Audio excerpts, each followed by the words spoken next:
Good morning. Keep in mind it's streaming right now, so everybody here. Morning. Morning. Um, my name is Anu. I'll be assisting you. Can you hear me properly?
Hi,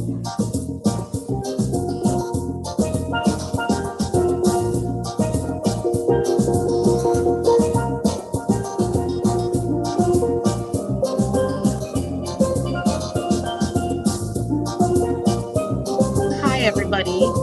Welcome to St. Patrick Guidance Career Fair. Today and for the rest of this week, I will be your moderator.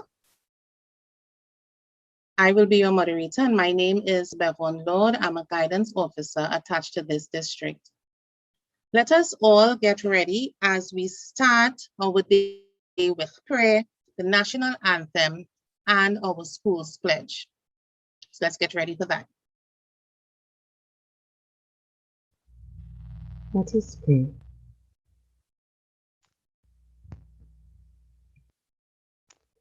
Praise be to you, Almighty God, creator of the universe and all that is in it. We thank you, O Father, for the opportunity which you are giving to us to increase our knowledge. May your divine grace enable us to study hard and use what we learn for the good of our fellow citizens. We pray that you would free us from selfishness, lust, greed, anger, and hatred. Warm our hearts with love, fill our minds with understanding, and strengthen our wills in the face of difficulty. Help us, O Father, to make our beloved country of Trinidad and Tobago the kind of place you want it to be. A place where human dignity is respected, where equal rights are accorded to all citizens, where hard work is encouraged and rewarded, and where you, O God, reign supreme. Amen. Let us sing our national anthem.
Let us say our national pledge. I solemnly pledge to dedicate my life to the service of my God and my country.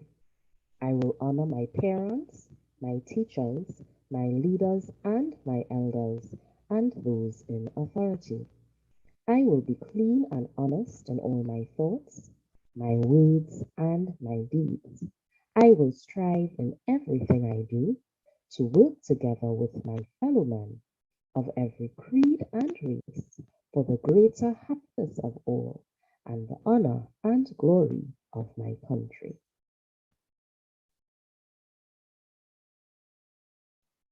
Okay. Student Support Services is a part of the Ministry of Education. We are just one arm, and in Student Support Services, we have different sections. One such section is our Guidance and Counseling Department, who are responsible for putting on this career fair for this week. To show And to bring greetings from the ministry, we're going to hear from our school supervisor too, and then you would hear from our guidance officer too, which is our supervisor, telling you or welcoming you to this occasion. So let's prepare for those greetings.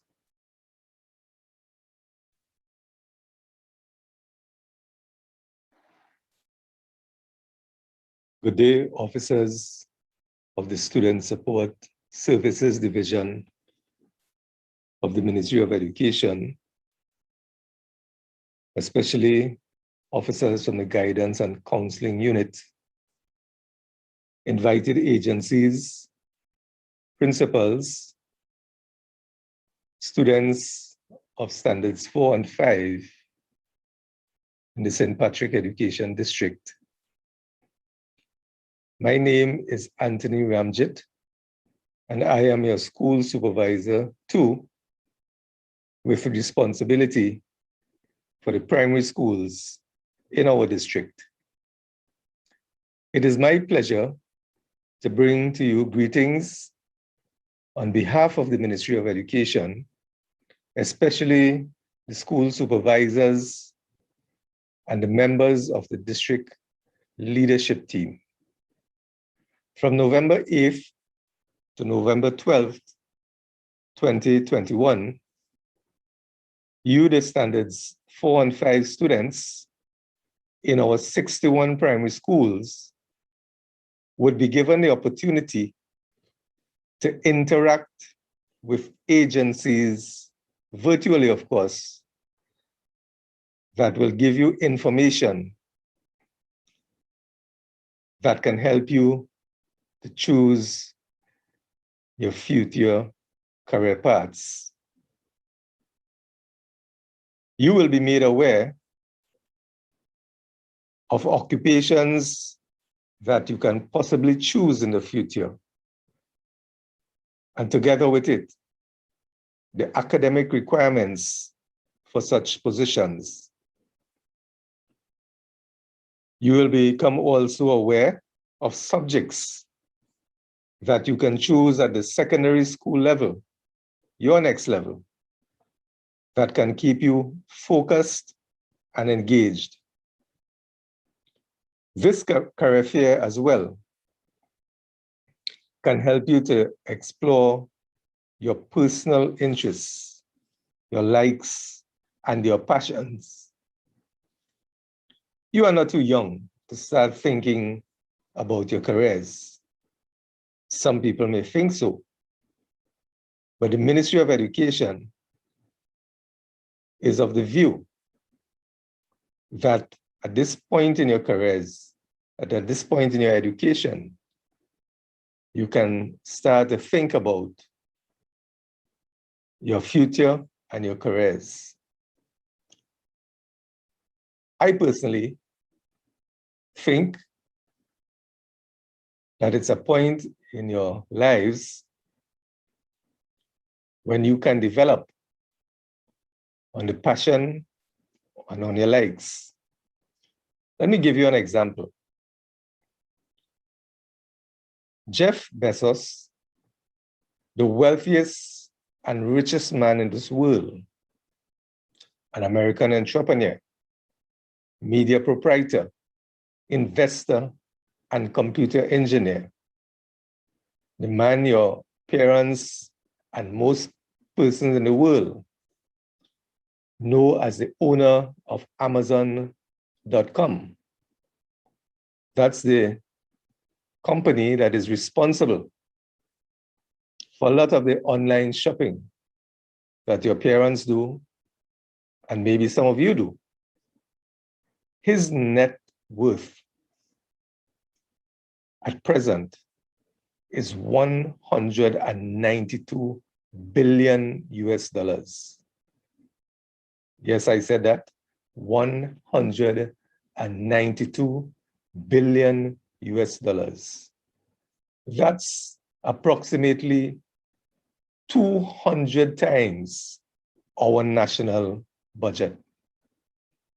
He said in a recent interview that he started to think about space and computer engineering, though he didn't know the term at that time, at around age 5. Look where he is today.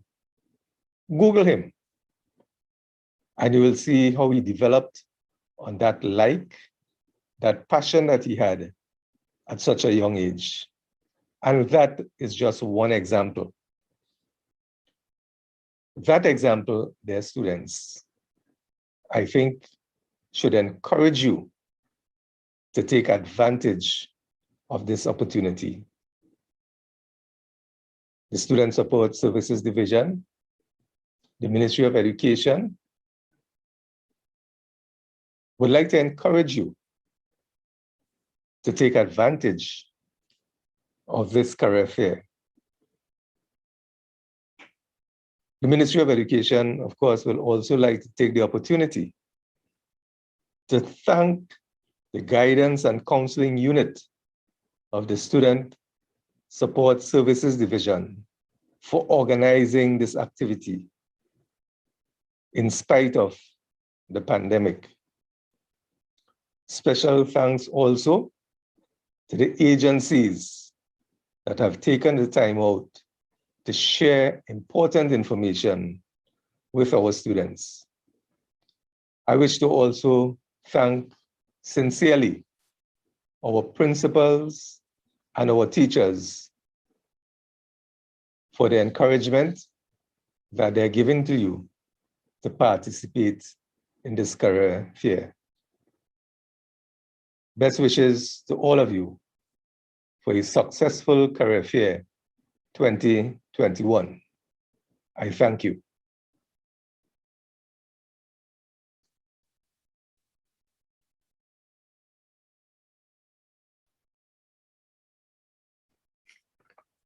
Good morning, everyone. My name is Hazel Ann Roderick, and I am the Guidance Officer 2 for the St. Patrick Education District Primary Schools. I am attached to a department called the Student Support Services Division in the Ministry of Education. Mr. Anthony Ramjet, School Supervisor 2, School Supervisors 1, Student Support Services colleagues, representatives from agencies, principals, teachers, parents, and our very important persons here today, students. On behalf of Student Support Services Division, welcome to St. Patrick Education District's Virtual Career Fair 2021. Our theme is choosing paths. Where do I fit in? Students, I am sure that many times you have been asked this question: what do you want to be when you grow up? Some of you may already know the answer. Others may have a variety of careers in mind and can't decide on one. And there are others who may not know at all. So whether you know, you may not be sure, or you may not know at all, this is okay. Because by the end of this week, you will be one step closer in finding out where you fit in. You will be exposed to a variety of agencies who will introduce you to a range of possible careers. You will understand the value of education and also see how your abilities, skills, talents, and hobbies can be linked to and can prepare you for future careers that best suit you. Preparation for your transition to the world of work begins now. Students, as you plan for your future, I encourage you to take advantage of this opportunity.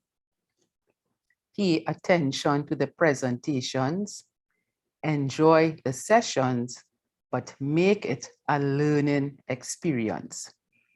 Before I conclude, I wish to thank the very hardworking guidance personnel of the St. Patrick Primary who organized this fair.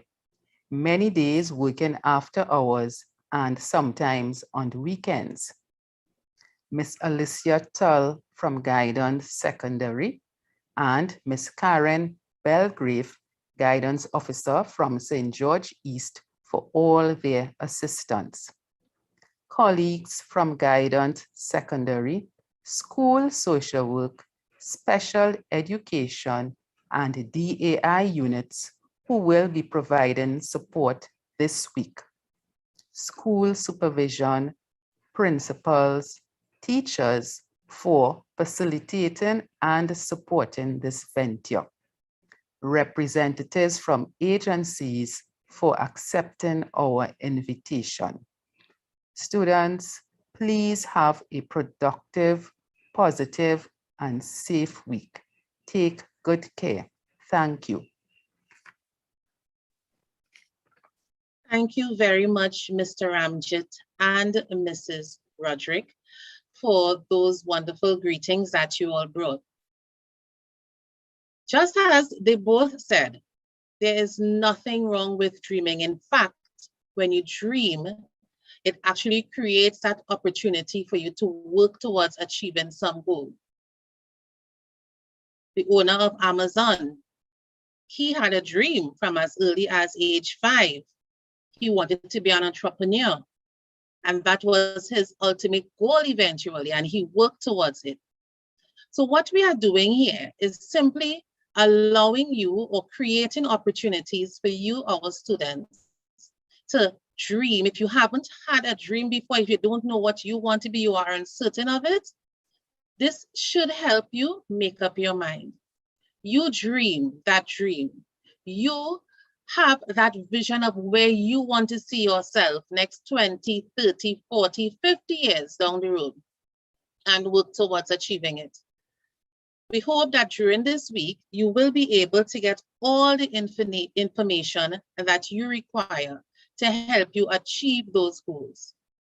And at this time, we want to have our welcome, where we welcome you officially to our Career Fair Week. Let's hear from our team.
Okay, great. Welcome.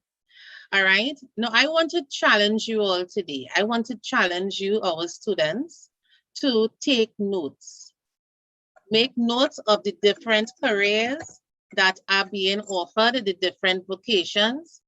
Make notes, ask questions, take note of your questions, write them down, write them in the chat. We are going to try our best to answer all the questions that you may put in the chat for us.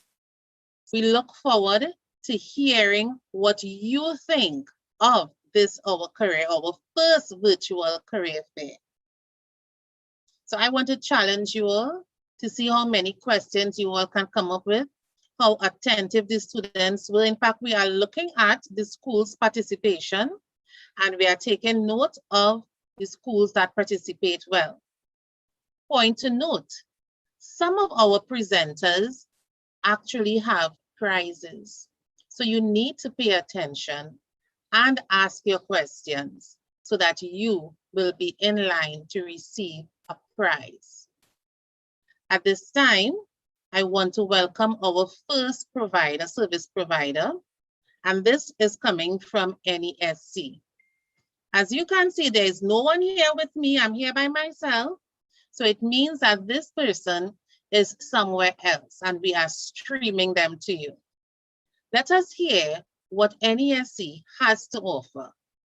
Take notes, people.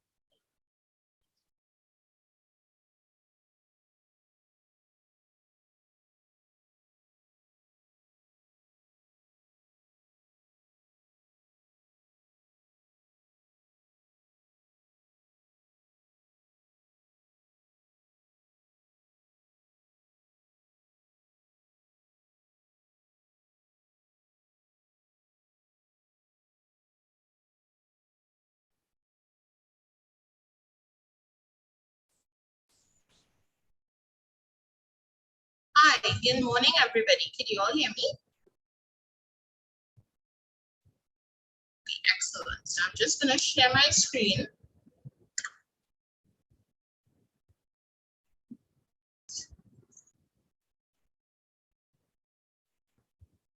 So my name is Vanessa James. I'm a Student Affairs Officer with the National Energy Skills Center, and I've been working with NESC for the past 6 years. I'm very excited to be here to share this information with you all. I think it would be very beneficial. So I hope that you all have something to jot some notes, and I'm expecting lots of questions at the end. So a little bit about NESC. We have been in existence for at least 24 years, and we have definitely put out a lot of tradesmen and tradeswomen in the industry. So NESC was actually born out of the demand for skilled workers. All right. So our primary purpose is to build the human capital in Trinidad and Tobago. Now, there are a lot of companies that we work very closely with. Some of these brands you would be familiar with. They include BHP Billington, SM Jalil, Massey, the Ministry of Energy and Energy Affairs, Atlantic LNG, Anson McCall, National Gas Company, Powergen, to name a few. We are also internationally affiliated with a number of companies such as the International Association of Drilling Contractors, Red Deer College, RDC, which is a university in Canada that we work very, very closely with. In fact, they monitor all of our exams, and at the end of our program, we also get recognition from their university, which is important because it allows you to now get that recognition in North America and Canada. All right. We also work closely with Microsoft. We run a lot of Microsoft courses. The American Welding Society and Cisco, which is another IT company. So in keeping in line with your theme, choosing paths where do I fit in, I want each and every one of you to think really hard about what career you would like to have. Now, you don't have to do this now, but at some point, you need to think by yourself and be very honest. You should ask yourself questions like, what are the things I really enjoy doing, right? What are the skills or the things that I'm able to do? So some of you may have skills and you may not even recognize that they are skills. Are you somebody that is good at fixing things, repairing stuff? If something has come apart, you're the person that is the one to repair it and put it back together. What are your talents and strengths? What are the things that you are very good at? And what is your personality? Now, personality also plays a large role in choosing a career. If you find that you're very shy or prefer to work alone, most likely you wouldn't want to go in a customer service position. right? But if you're friendly and you might like to work with others, then you may want to go with in a career that is more people oriented and you get to interact with not only customers or clients, but also you work in a group, right? So what are your values? What really matters to you? Is family a priority? Is loyalty a priority? Is security a priority? What about your religious beliefs? All right, so I'll give you an example. When choosing a job, if let's say family is a major priority, you need to be around your family, it might be very difficult for you to work offshore or abroad, and a job that affords you the opportunity to travel multiple times. If you're traveling often or you're away from your family for a long time, that may not be the best fit for you. Also, what education or training do I need for a specific job? So you may hear about a job and you may be very interested in it. It may captivate you, but you need to ensure that you understand the education and the training that is required for you to be excellent and competent in that job. Also, are there jobs available in this career? Many times we pick careers that are mainstream. Teachers, doctors, lawyers, right? Engineers. But do we really put thought into the job opportunities that come out of these careers, right? Do we want to spend 4 years studying to make sure that we're the best X? And then when we are qualified, we are having a very difficult time getting a job, right? And lastly, how much money do you want to make? Now, I honestly think that how much money you want to make depends on you, because really and truly, yes, there are ranges according to the career that you choose. There are normally salary ranges, so you make between a certain figure. But I think that you can go beyond and open a business of your own once you have the proper skills. And you can make even more money than, you know, working with a firm and having a business on your own, doing private jobs on the side. I think it really depends on the individual. So that is something that you need to discuss, right? You need to talk to yourself really. Yes, involve your parents, but you need to really be honest with yourself. What path am I going to take? And where am I going to fit in? All right? So you all can think about that. Now at NESC, we are in the business of skills training. Train persons in different skills that allows them to go into the world of work and not only work as employees, but also become entrepreneurs. So we have 3 different levels of programs at NESC. We have the diploma programs, the craftsman programs, and the professional development programs. So I'll start with our diploma programs, which is the STAR suite of programs. Now, these programs are GATE approved. And what that means is that the government assists in the tuition of these courses.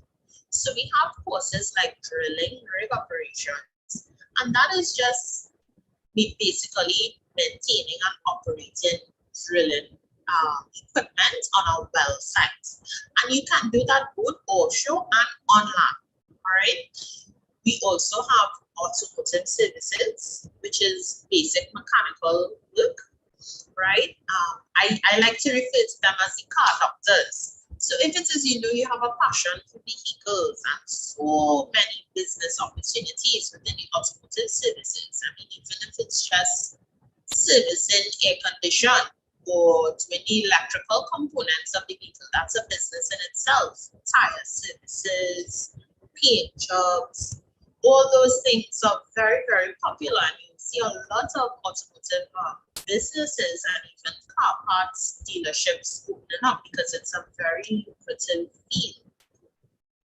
We also have heavy equipment, which is similar to the automotive, except you're not working on the light motor vehicles, you're working on the heavy motor vehicles, such as trucks, tractors, backhoes, stuff like that. And let me just say that that field is very high in demand. All right.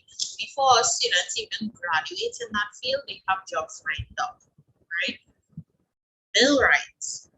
Millwright is another word for it would be industrial mechanic.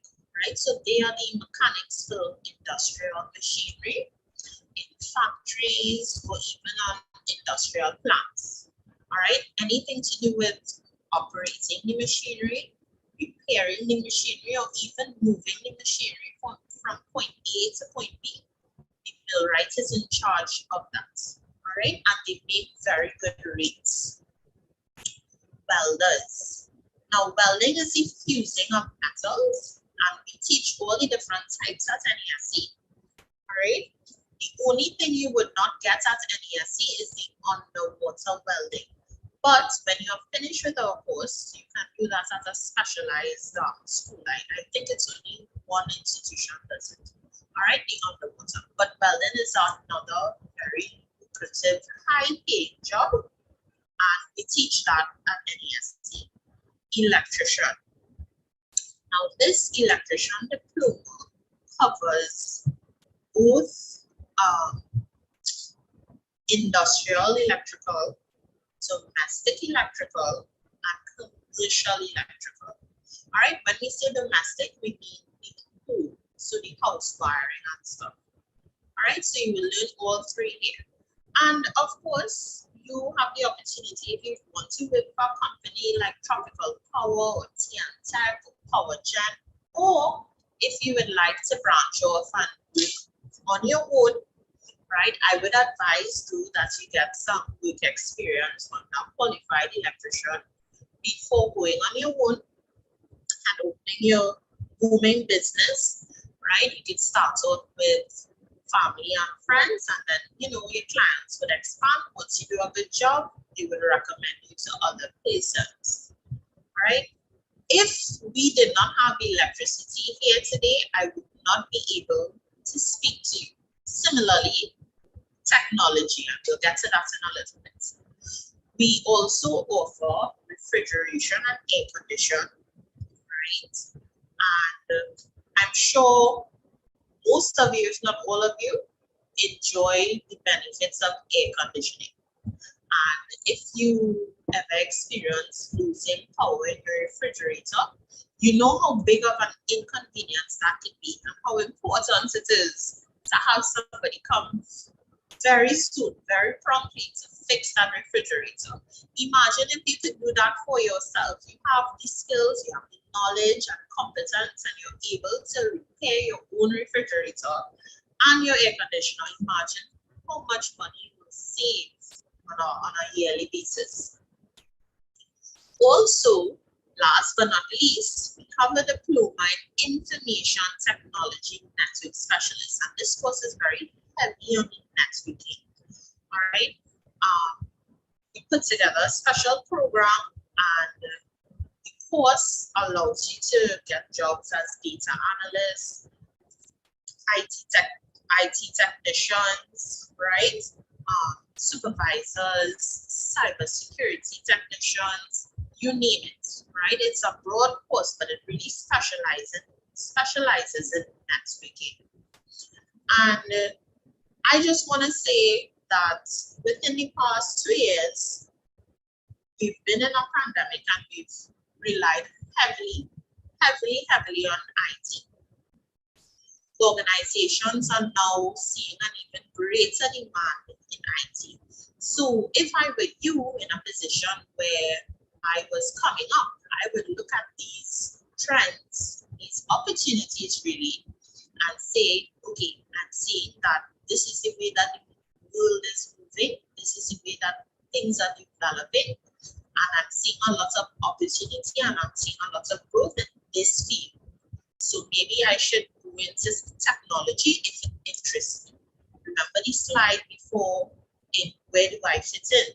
So if it is you find that you're somebody that loves to be behind the computer screen, want to find out all about programs and building websites and graphic design and things like that, maybe IT is a field that might be good for you and something that you can explore. later on. Now we also have 1-year craftsman programs, right? Things like rig mechanic. Now this is similar to the drilling rig operations. This is just somebody that is repairing machinery on the rig, right? Not operating the machinery, but doing the repairs. We have a 1-year automotive services, welding, domestic electrical, air conditioning and refrigeration, pipe fitting and fabrication, machine shop, plumbing, and autotronics. All right. Now the machine shop will be similar to the millwright. Okay. Autotronics and automotive services. I just want to make sure that you all understand the difference is autotronics is completely the electrical components of the vehicle.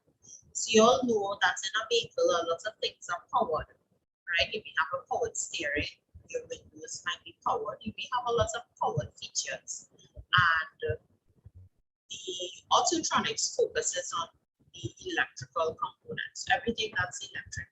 You all know that vehicles are now hybrid, they use CNG. So it's really good when it is you can narrow in on those new developments. All right. You want to make sure that you keep with the wave, keep with the new trend, what's happening. And what I like about NESC where I work is that we are always looking for what's new so that we are ahead of the game, right? We're able to repair vehicles that come out. As soon as they come out, we look at getting some and allow and expose our students to these new technologies. The automotive services covers everything with the vehicle, right? So that's the difference there. And then, of course, our professional development programs, or simply put, short courses include fundamentals of hybrid technology, that's with vehicles, basic car care, Microsoft Word, introduction to cybersecurity, servicing and installation, pipe fitting and fabrication, to name a few.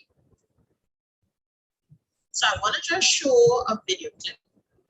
Pause here.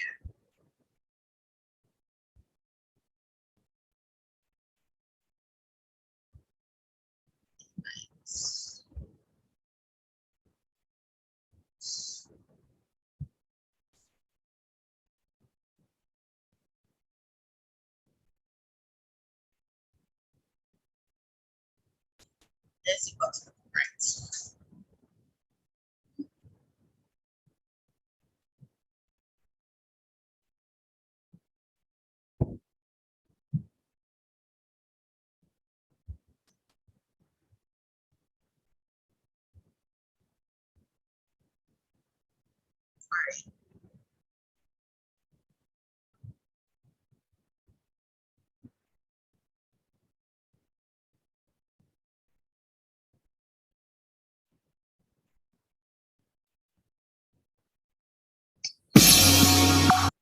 If I could just get a confirmation from anybody to put on their audio that they can see or hear and hear, and I'll press play. Yes, we can.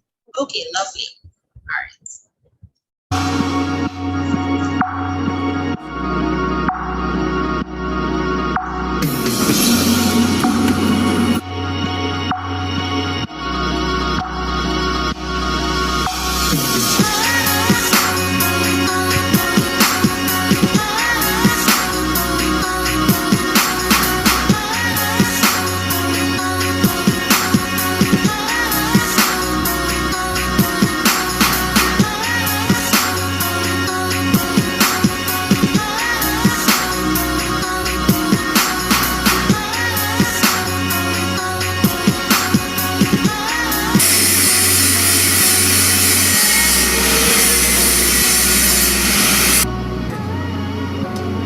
To hold center.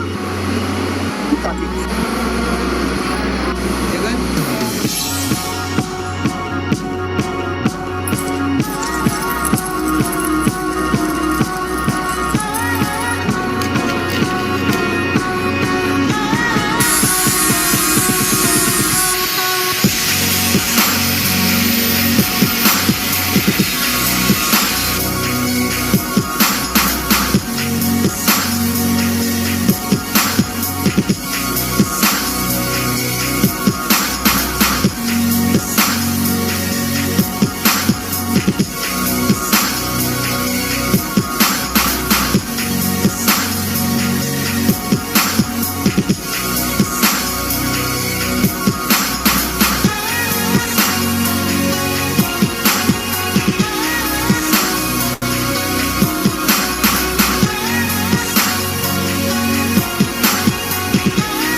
really hoping that you enjoyed my little virtual tour of the campus. I'm actually at that campus now, that's where I'm based.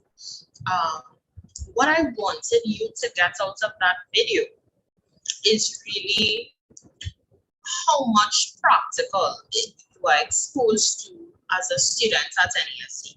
So we believe that theory and practical are equally important, right? And yes, the theory allows you to understand what you're doing and why you are doing it.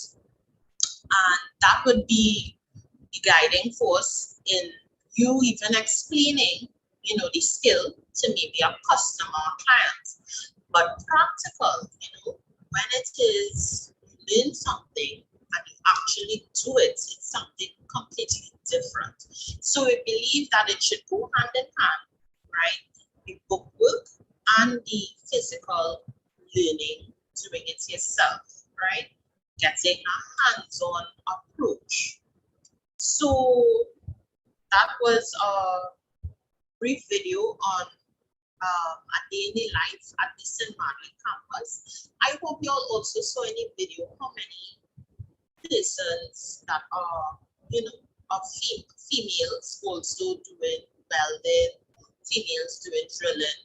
We have no sort of discrimination despite your religious background.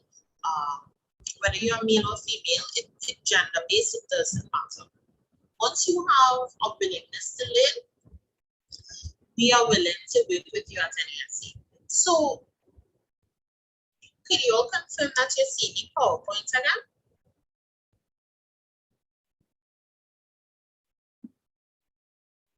Is the PowerPoint screen up on a screen saying why choose us?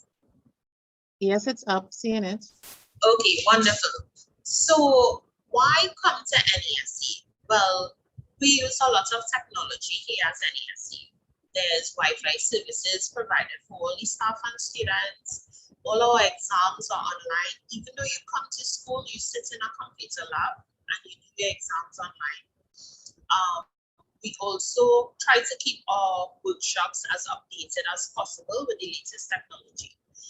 We have a student services department, which I belong to, and this department is dedicated completely to student well-being. Any student concerns or queries, we also assist with job placement. Once you have successfully completed the course, we have a guidance counselor, so that service is also free of charge to the students. And we are in charge of all the student activities. So we take students on field trips. We actually bring companies in to talk to students. We call that session industry sensitization. And each skill area, once, for example, you were in automotive, you'll get a company like Lifestyle Motors or Antimacal or Southern Sales to do a guest lecture. And but prior to the pandemic, we would have taken the automotive, whatever skill, we would have taken the class to the companies, right? We have a high graduate employment rate. So our students graduate and they are quickly employed, right? Which is something that we are very proud of because we maintain a relationship with our students when they leave and we want to see them successful, right? We want to see them making the best out of the 2 years that they would have spent here and earning an income and supporting their families and themselves and doing well. We have theoretical and practical skills training from experienced staff. So our staff is not only competent in and qualified with their trade, but they have experience in the industry, and I think that's very important when your teachers actually work in the field that they are teaching. All right, so they know exactly what the industry expects and demands, so they are able to transfer that to their students in the classroom. Right? We have a safe and peaceful environment for studying. We have strong links with the industry and industry-run workshops. So what does that mean? Well, we have our board of directors actually comprises of different companies. Right, I would have listed some companies that we are affiliated with earlier on. Right, a lot of our board members come from there, and our workshops that similar to the ones you would have seen in the video. Those workshops are very much what you would see in real life industry, in real life world of work. All right. So when you work in our workshops at NESE and you go out into the field, you are not caught off guard because you have experience with very similar machinery and the atmosphere, just as how it would be in the industry. We have educational field expeditions and conferences. We are ISO certified, ACTT accredited, and GATE approved. Right, so I would have mentioned that the diploma programs are all GATE approved. The ACTT accreditation, it's a recognition and a status, and it says that we have achieved a certain standard of quality that would allow us to be ACTT accredited. Right. The ISO certification has to do with safety, right? That we maintain our safety practices. And as well as everything is regulated within an organized structure. So you want to, regardless of what institution that you go to, you want to make sure that the institution, most importantly, is accredited, right? Because employers want you to get qualified by accredited schools. How do I apply to NESE? Applications are open to September intake from May to September, right? So as early as May, we start to receive applications for the September intake, and every year it's the same process, right? You can apply on our website, right? And we also accept walk-in applications. Now, I know you all have a lot of time before this, but this is just general information. Prerequisites. What do I need to get into the program? Well, you must be at least 16 years or older. You should have at least 3 CXC subjects, including math and English. No prior knowledge in the skill is necessary. So let's say you want to do IT, it doesn't mean that you have had to do IT for CXC. All right, we can teach you from scratch. Once you have the passion fit and you have at least 3 CXC subjects, that's fine. Or if you don't have the CXC subjects, but you have work experience in the field, let's say you didn't do too well in your CXC results, and you have 2 subjects, but you have work experience in a garage, we will be able to still, once you have completed an interview with us, we'll be able to see if you would be able to cope with the workload at NESE, right?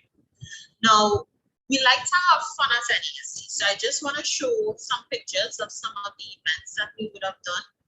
We would have taken our students to a field trip. We named the field trip Know Your Country. So this was taken in front of the Libidco Estates in Labrie. And we also would have gone hiking with the students. So this was Triples. The picture on the right is actually a health and wellness fair that we had. And here we have students from the student council serving some healthy smoothies to staff and students, right? We like to have fun. We also went to some beaches on the coastline. This was down the Capos and Cedros, right? Very, very wonderful scenery. Sporting activities like cricket, right? Cricket and football as well.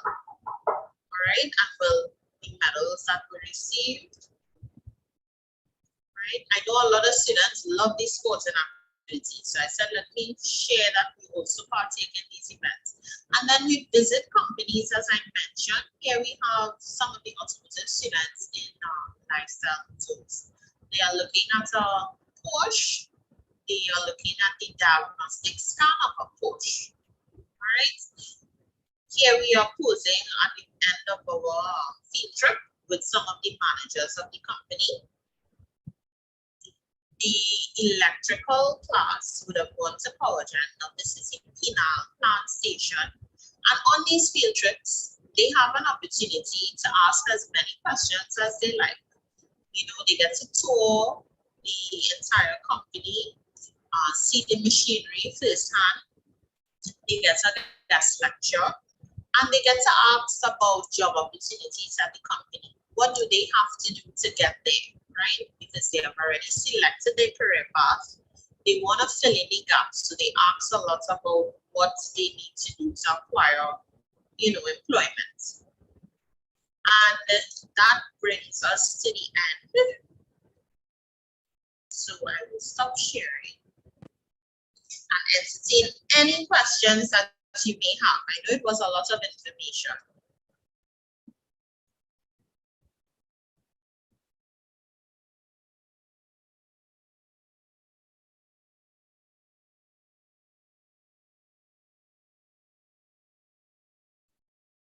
Okay. So Vanessa, I'm looking in the chat and not seeing any questions coming up. So apparently they all really understood everything you shared. The only comments we were getting was things like good information, I love to hike, I enjoyed it. So they seem to really appreciate it. One question I would like to ask though, when we come back or we get back to face-to-face, would it be possible for schools to have maybe a small field trip to your facility? Yes, as long as the regulations permit, we are accustomed having field trips from schools, right? And as long as currently, no, but as long as restrictions are fully lifted, we'd be happy to resume field trips. Yeah. Okay, great. Can you identify one of your success stories of someone who went through NESC and where they are today? Just to help us identify with a local person who went through the system and is achieving that success? Okay, yeah, sure. Some of our students even make the papers, the national papers, because of their success stories. So one student in particular, he would have attended our DB campus and he would have done automotive services. When he was finished, he was hired by Lifestyle Motors, where he focused on the Porsche brand.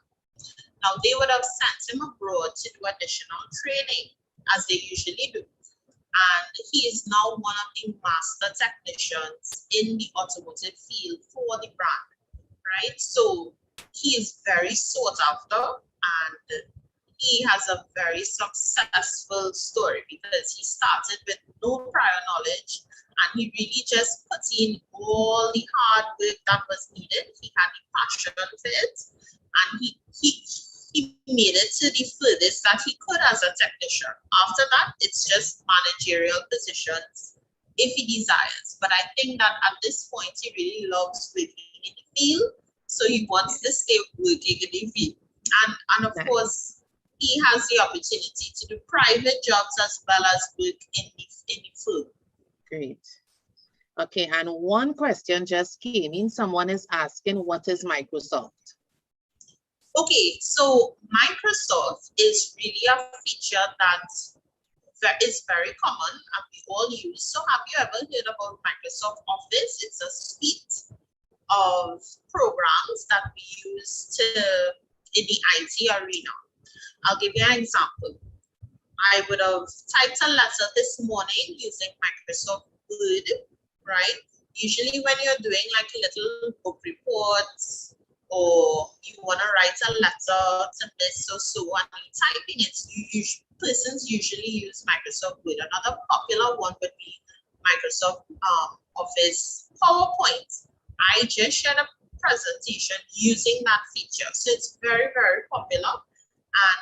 And I would advise persons young and coming up to get certified in Microsoft Office. All right, it really looks good on your resume. Okay, great. That's good information. And you could start working on Microsoft Office from as soon as now, at least starting to get familiar with it rather than waiting till later on. Well, we do have a special program for kids called Techno Kids. Since COVID, we stopped the program. However, we are hoping to bring it up this week. Of course, we think it's important for students to be exposed to technology in a proper manner and start preparing them for the world of work, introduce it in a fun way from early. So we are hoping to start that back. But as of now, no, not right now. Okay. All right. So, Ms. James, I want to thank you on behalf of all the students we have present here today and Student Support Services St. Patrick Guidance and Counseling Division. We want to thank you for sharing your knowledge with us, and we do look forward to working with you in the future. Thank you for sharing all this wonderful information. The pleasure was mine. Thank you so much to the St. Patrick District for having NESC, and we are happy to be here. Okay, great. Thanks. Bye. So students, there you have it. We heard from Ms. Nadia James of NESC, and I am certain because the responses we got was good information. I enjoyed the presentation, so I am certain that you all totally enjoyed it. All right. Moving forward, we were supposed to be hearing from WASA, but they are not on right now. So we are in the process of organizing another provider who was gracious enough to share some information with you. So let's queue them up so that you all could get some more info. This is our second presentation for the day.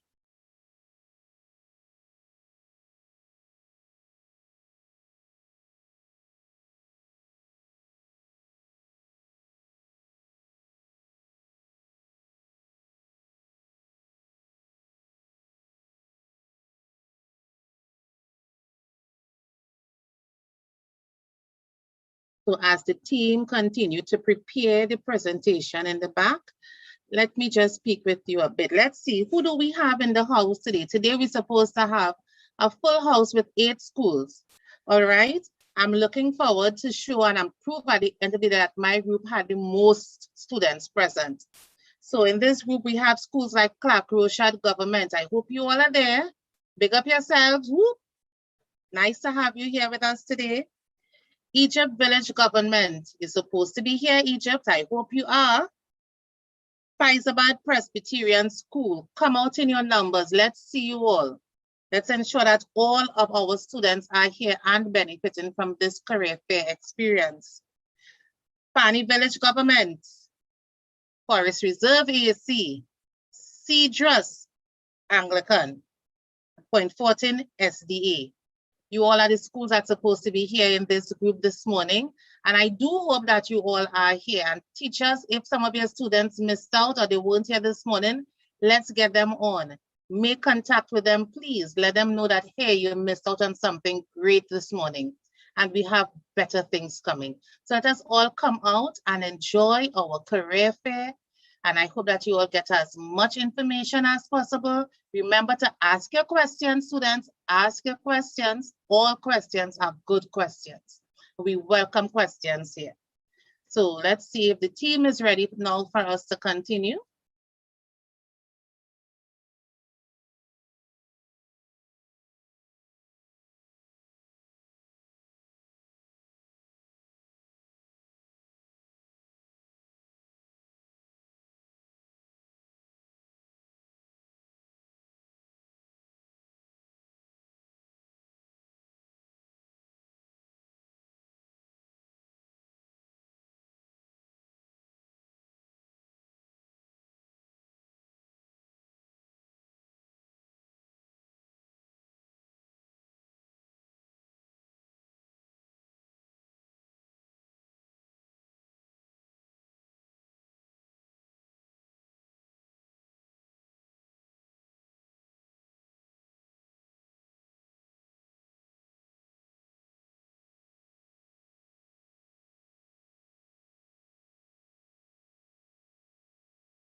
Okay, so I guess it's taken a little longer than we had anticipated.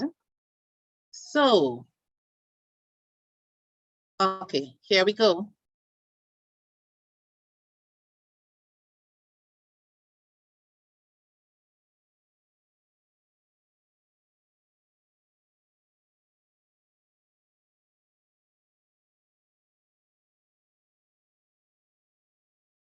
Low volume team.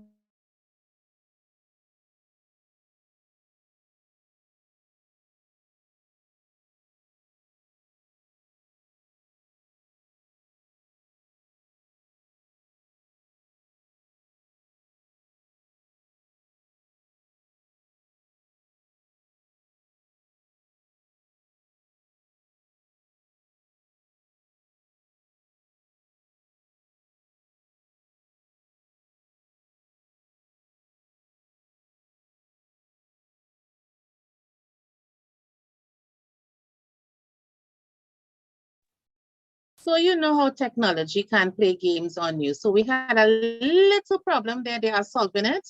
And as soon as they have solved it, we are going to be back on so that we are going to hear about this career. All right. So it should be ready now. Let's go.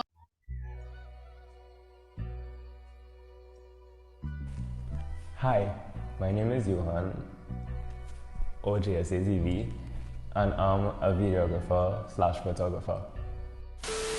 I'm responsible for planning, filming, and editing videos that could possibly be used for a variety of projects, such as movies, advertisements, or even television shows. How I got into this business? I didn't always like videography and photography. I actually started YouTube, as a lot of other youths are doing these days. I started doing skits on YouTube, and then I saw, okay, Tanner Fox is doing vlogs, Logan Paul is doing vlogs, Mo Vlogs is doing vlogs. And with having that being done, me doing vlogs and skits at the same time to keep my consistency and keep my channel growing, because YouTube, we love it. Who doesn't watch YouTube? And TikTok. With those things being said, I decided, okay, I'm going to do acting.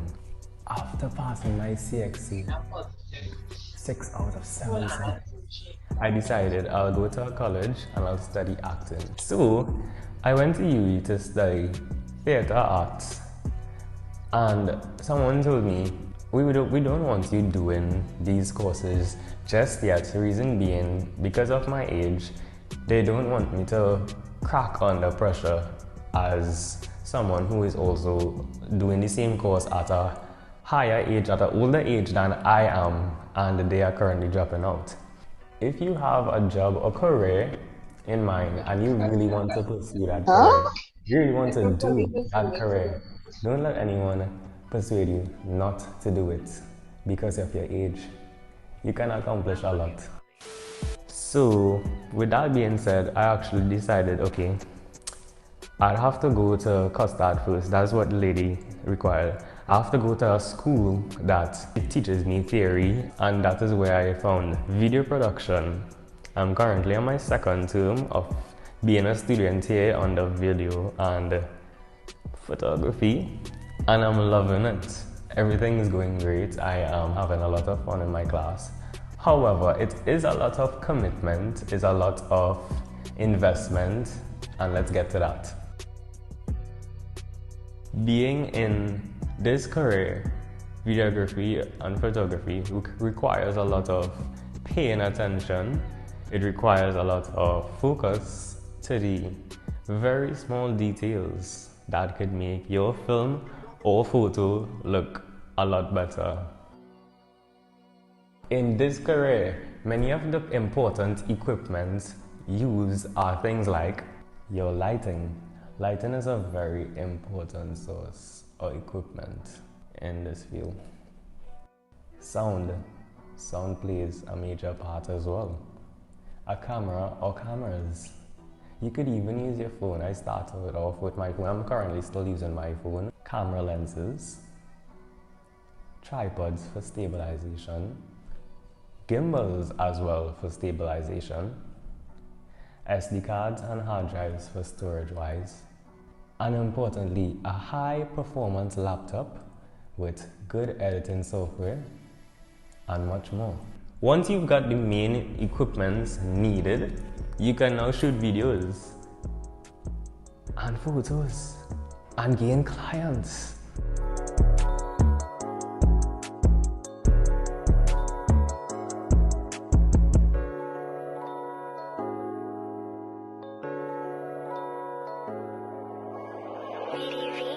That's all.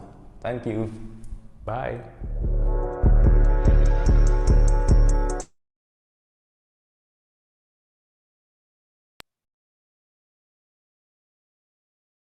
Okay, so there we heard from another person, and I am certain that you all realize from just hearing his story that it's not impossible, and once you believe in something, once you really want to do something, you can achieve it.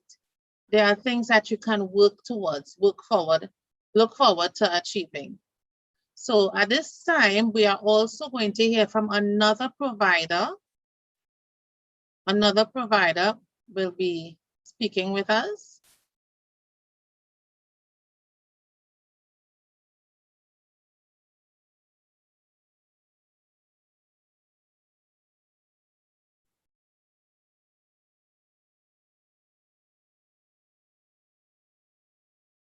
Any of you ever thought of a possible career in film, in the film industry? How many of you thought of possibly being a movie star, getting a recording contract, being a professional actor? If we think back to this show that was really popular a couple years ago, Wakanda, all right? And you think back to one of the main roles in the show played by a young man from Tobago, from our sister isle.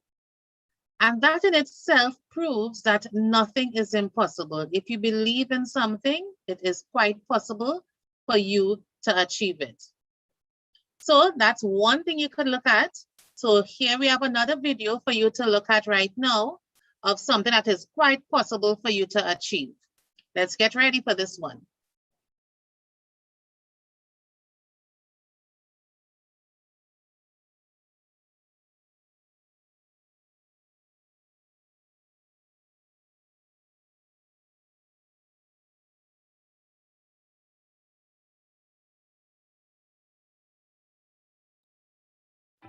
Hi boys and girls, my name is Delia and I am the owner and creator of The Delights TT.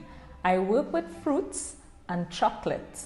I make yummy quality gifts that can include your name, your favorite color, and even your favorite cartoon character. I was a guidance counselor before I started this business. In 2018, when I left there, I actually started investing in the business. And before that, I went to a course and spent some money and learned how to melt the chocolate, how to dip chocolate, how to cut fruits, how to arrange the fruits in bouquets. And since then, I have been learning and researching on my own just to make sure that I stay on top of my game and do better each time to make sure my customers are satisfied. So what you would see is that I am creating different types of bouquets.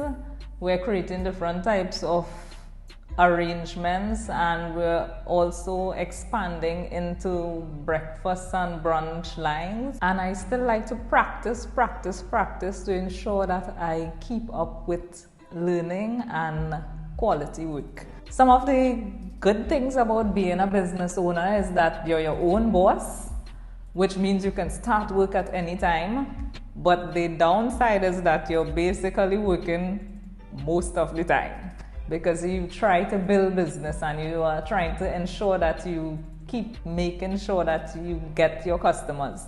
Because if you don't get customers, then you're not getting that money. What type of chocolate do you use? We use local and Belgian chocolate. so some gourmet, really great tasting chocolate. And it is also halal for the Muslim community. What else do you do? We also do events like birthdays, weddings, and other celebrations, where I have even worked with one of the largest event coordinators to bring our luxury items into the breakfast party scene.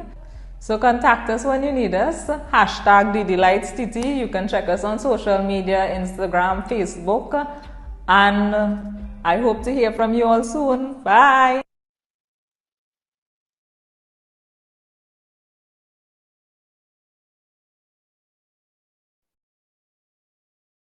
Thank you, Delia.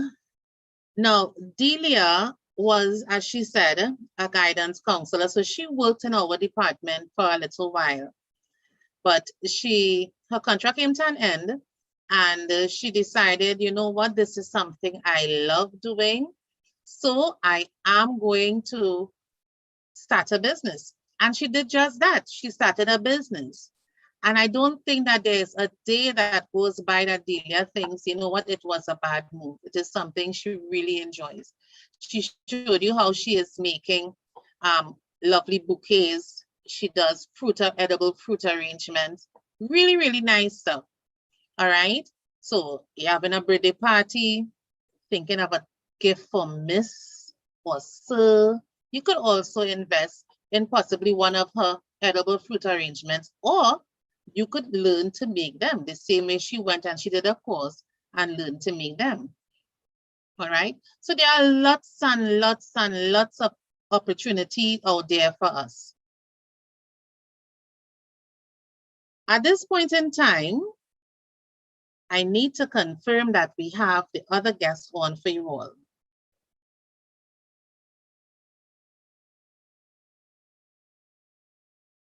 All right. So at this point in time, we are preparing to hear from another service provider. This one is going to share some of the experiences as well as some other career opportunities that you would be able to benefit from.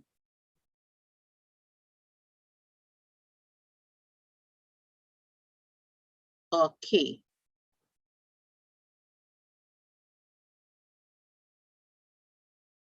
So let's sit back and relax a bit and take in this other video that we are going to share of another provider with some interesting things that you could do to help keep yourself occupied and possibly create some money. All right.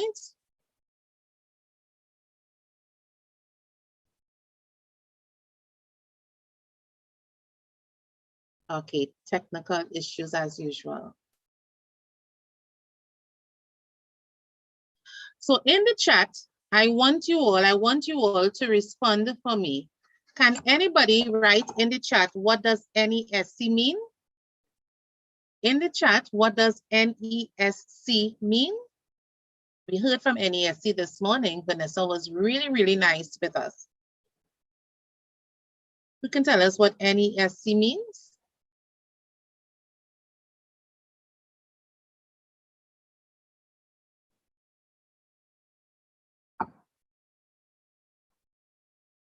Right, that was one question. Okay, so whilst the others are still writing their answers, and I'm going to read the answers in a short while for you, let us take in this other presentation here in the meantime. Hi, good morning, and my name is Gideon Figueroa, owner and founder of Three Hands Reflexology Massage Therapy.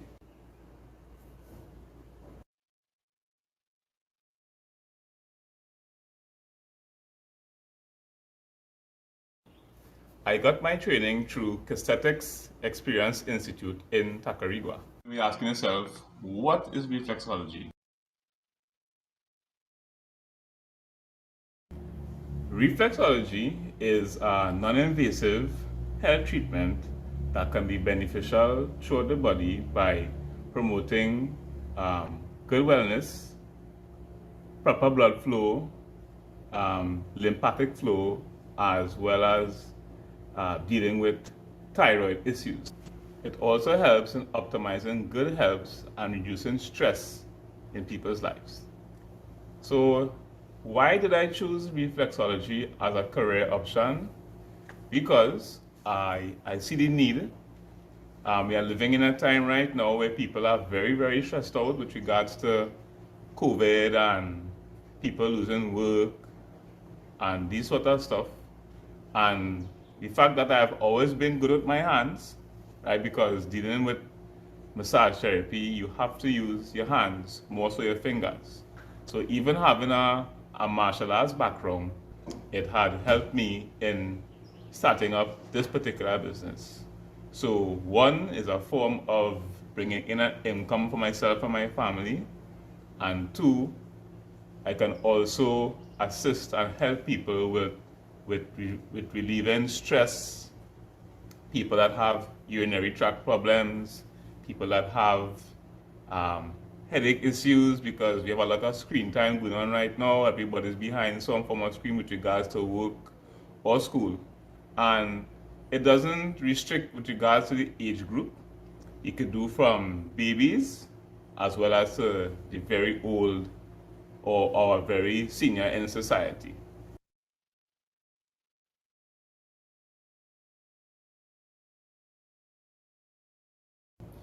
There are so many career options out there. So why I chose to do this one in particular, apart from the aspect that I am helping people, is that I could do this venture on my own. Where I may need from time to time to have an assistant with regards to stuff behind the scene, the actual application of attending to a client is solely between myself and the client. Unlike a trending business where you need multiple people to do various things in a bigger organization, this, on the other hand, is something that's specific mostly to an individual or individual to individual basis. There are so many career paths out there that I believe is solely based upon the individual in what it is you choose to do. And I hope the information today was both informative and beneficial to you.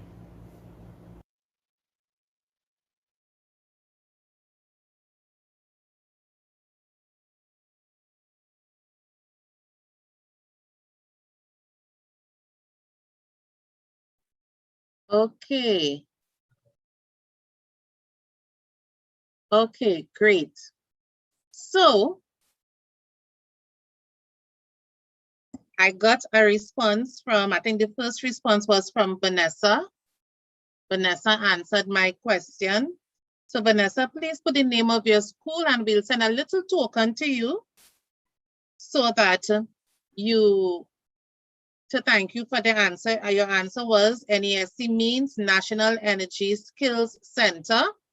Thank you very much, Vanessa. That was really, really wonderful. Good job. You were paying attention.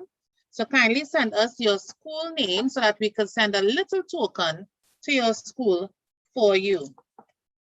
At this point in time, I would like to introduce to you another service provider.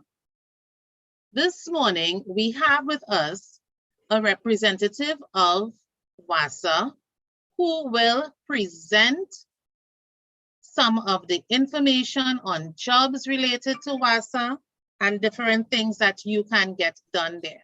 So I would like to welcome, I did not get your name, sir. Ruben George. Okay, welcome, Mr. George, to our career fair, and I'm handing over to you. Thank you. Okay, thank you very much, Miss. I would just like to get the screen share here. All right.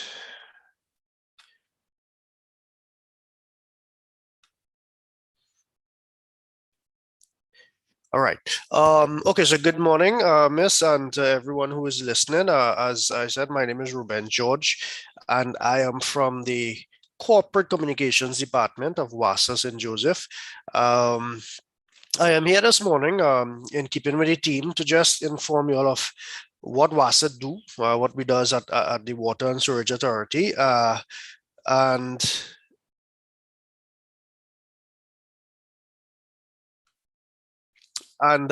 just a couple water facts that I would also like to share on the importance of water. All right, living in an age and a time where water is becoming increasingly scarce and people are not having much access to water. All right, so I would, just before I go through some of the things that WASA does, so you all to get an idea of, you know, the nature of the job at WASA, I would like to go through a bit on water before I actually get to that. So what I have a couple slides here on what we actually do, who we are. All right, now as you see there, WASA is the Water and Sewerage Authority of Trinidad and Tobago. All right, now we are not the sole providers, meaning we are not the only providers of drinking water or water in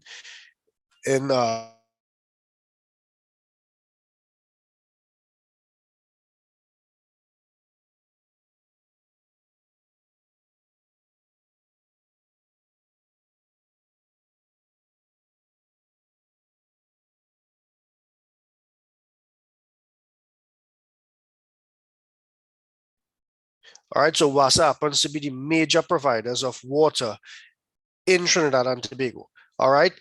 Something to mention here is if you would see the logo that I have up on the screen there, the top of the logo, the blue line represents drinking water. There's two things that WASA deals with: drinking water and also the treatment of wastewater.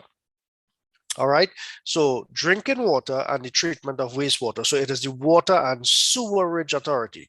The blue line represents drinking water, and the black line obviously would represent sewage or wastewater treatment. All right, now what do we do at WASA? I would get to it in a while. I just want to go through a couple facts about water that some of you all probably would know about it, should know about it, but just to bring it back into remembrance a bit, water is made up of two gases, all right, hydrogen and oxygen, and the chemical name for water is H2O. All right, so the chemical name for water is H2O. It is made up of two gases, hydrogen and oxygen. So two atoms of hydrogen is usually bounded to one atom of oxygen that gives you a water molecule. Hi, your screen is not shared? Yeah. Just give me 1 second here. My screen is not shared. Okay. Are we seeing it there? Yes. All right. Okay, so let me just go back a bit. Right. So let me just go back through the slide here. So those who didn't saw it before would get to see it now. As I said, WASA means the Water and Sewerage Authority of Trinidad and Tobago.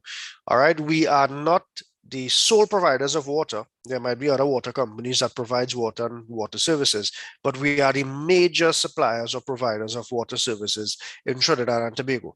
That logo that you are seeing there is obviously the WASA logo. I think everybody should be familiar with that. The blue line on top of the logo, it represents drinking water, and the black line represents sewage or wastewater treatment. Those are the two things that WASA deals with: drinking water and also wastewater services or wastewater treatment. So those are the two functions of WASA. All right. Now, just to go through a bit of water facts, as I said before, water, the chemical name for water is H2O. All right. Water is a combination of two gases, hydrogen and oxygen. So two atoms of hydrogen is bounded to one atom of oxygen that gives us a water molecule. All right, so I will just be going through a couple of these water fact slides and then kind of going into a couple slides just to show you all what actually WASA does, and it will be short. All right, so that is the chemical name for water. Now, the earth with water. What percentage of the earth is covered by water? Now, the earth is mainly made up of water. All right, approximately 2/3 of the earth. And if we want to put it into percentage, approximately 70 to 75% of the earth is covered by water. All right, so the vast majority of the earth that we live in is covered by water. But the problem is we are not able to use that water. Most of us cannot really use, most of that water cannot be used. All right. And so the question begs, what percentage of this water, the 70 to 75% of water that covers the earth, what percentage of this water is actually available for humans to use? All right. And the answer would be just 1%. So it is under 1%. It is actually less than 1%. We just use 1%, so it could be easily referenced. But less than 1% of all the water in the earth is available for human use. And the reason why I'm going through these slides first is because I want you all to to grasp how important water is and how scarce water is running or becoming in this time that we are living right now. All right. Water is the most important resource that we have on the face of the earth. There's no question about that. It is the most important resource that we have on the earth. And without water, there would be no life. All right. And yet still only less than 1% of all the earth's water is available for human use. How did we get that? So if we look at this picture here, we have a picture of the earth. If you look to the bottom right, you have 97% of all the earth's water is actually salt water. And salt water, we know we cannot drink it. We cannot use salt water. So 97% of all the earth's water is actually salt water, right? The only way that could be used is through a process called desalination, which is very expensive at the moment. You know, they are trying to work and try to make better, cheaper ways to produce desalinated water right now. But at the moment, it is very expensive. It is very energy consuming as well. All right. So, but 97% of the earth's water is salt water, which essentially we cannot really use. So that leaves us at 3% of all the earth's water that remains. That is what we call fresh water. Fresh water is what humans could use for drinking. All right. The problem is, out of that 3% that remains, 2% is trapped in the form of ice in the North Pole and in the South Pole. So if we look at the top here, we have the North Pole, the Arctic Circle, right? And then the Antarctic Circle is the South Pole.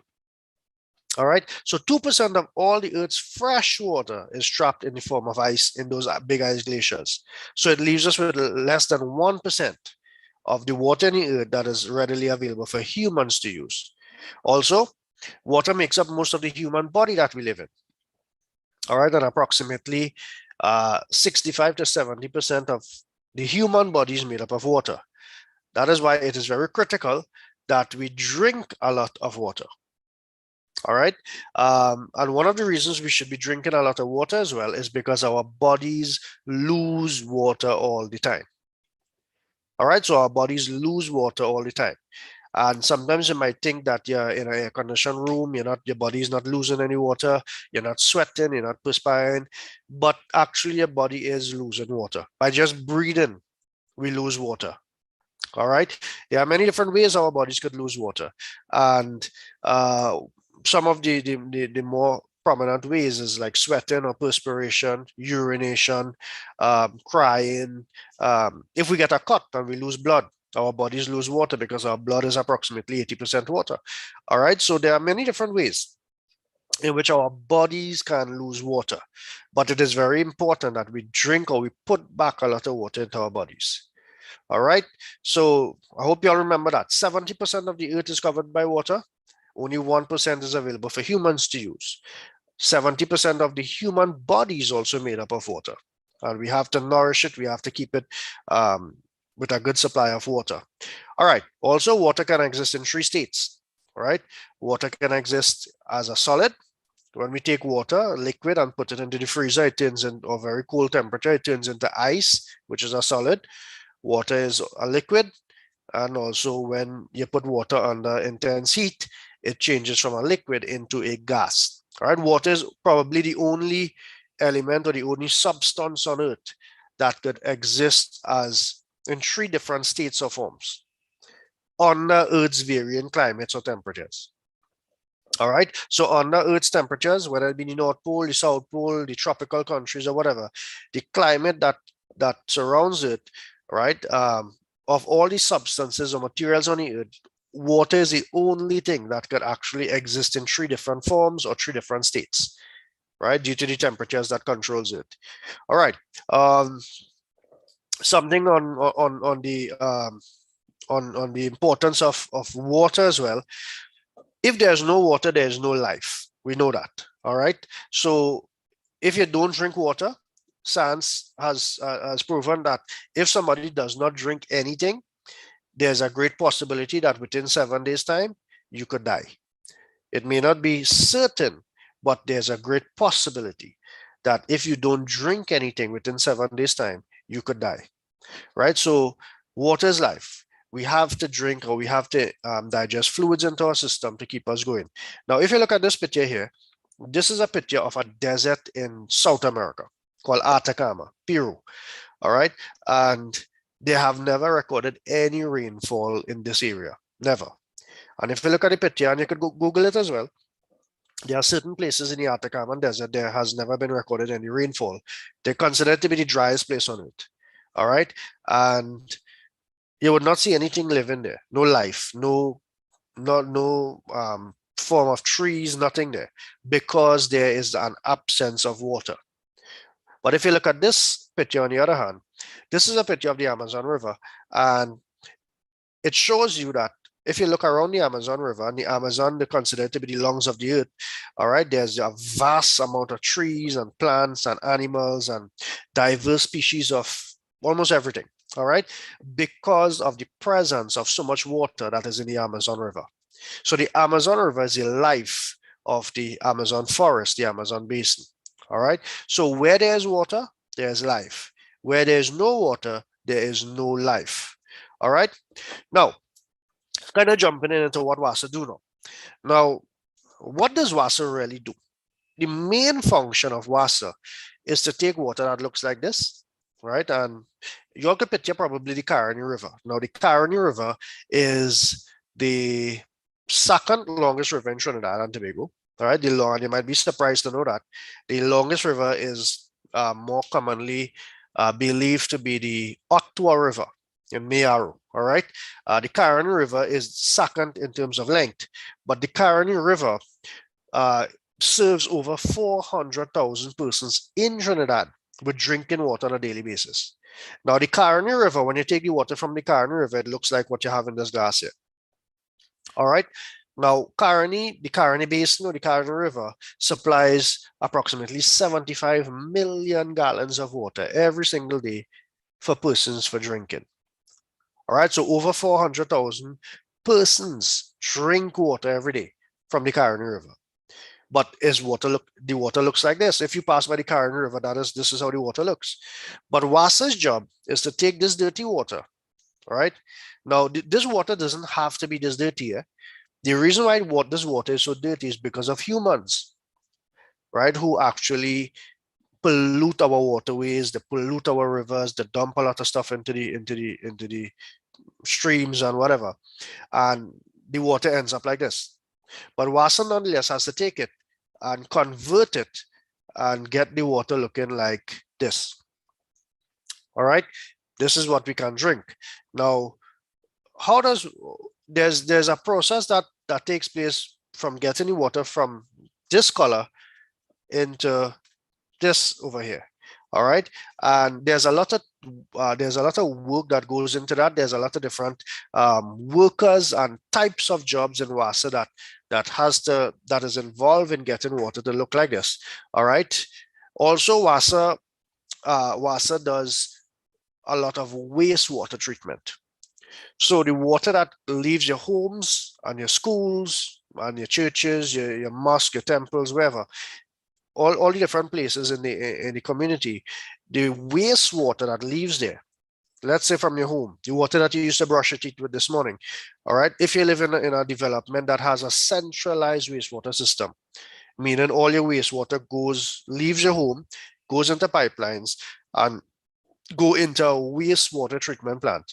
All right, WASA actually takes that water and purifies that water, cleans that water, and then send it back into our rivers and streams.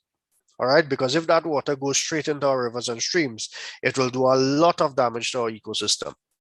So it is very critical that WASA treats or purifies even our wastewater before it is sent back into our rivers and streams. All right, now there are some places that we get drinking water from. The two main sources of water, all right, that WASA takes water from and purifies it for us for drinking. Surface water sources, for example, rivers and reservoirs and lakes and stuff like that, and also groundwater sources.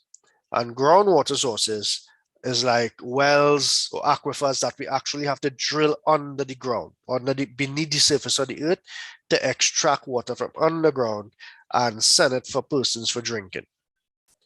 All right, so those are the two main sources of water that WASA takes from in order to give us drinking water, water that is safe for human consumption.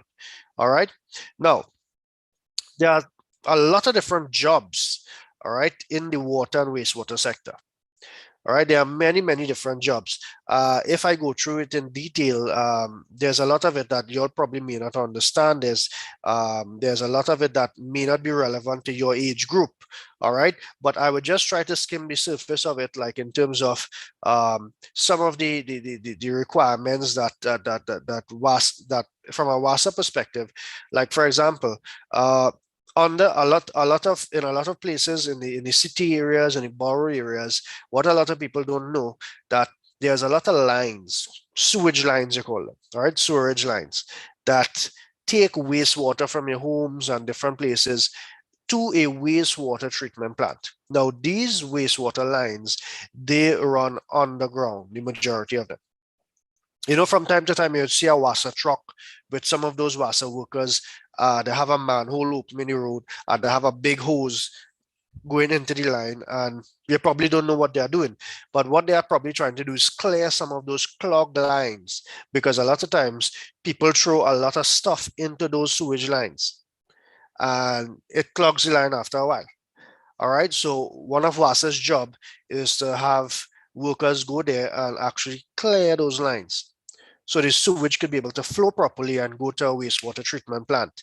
If WASA don't or fail to do that, all right, what could happen is from the moment you have 5 minutes of rain, what is going to happen is all that water that is supposed to flow from the road into the drains and into our sewage lines, it is going to back up because of the lines being plugged, and all that sewage and that polluted water is going to come back on top of the roads and flood our roadways and yards and stuff like that.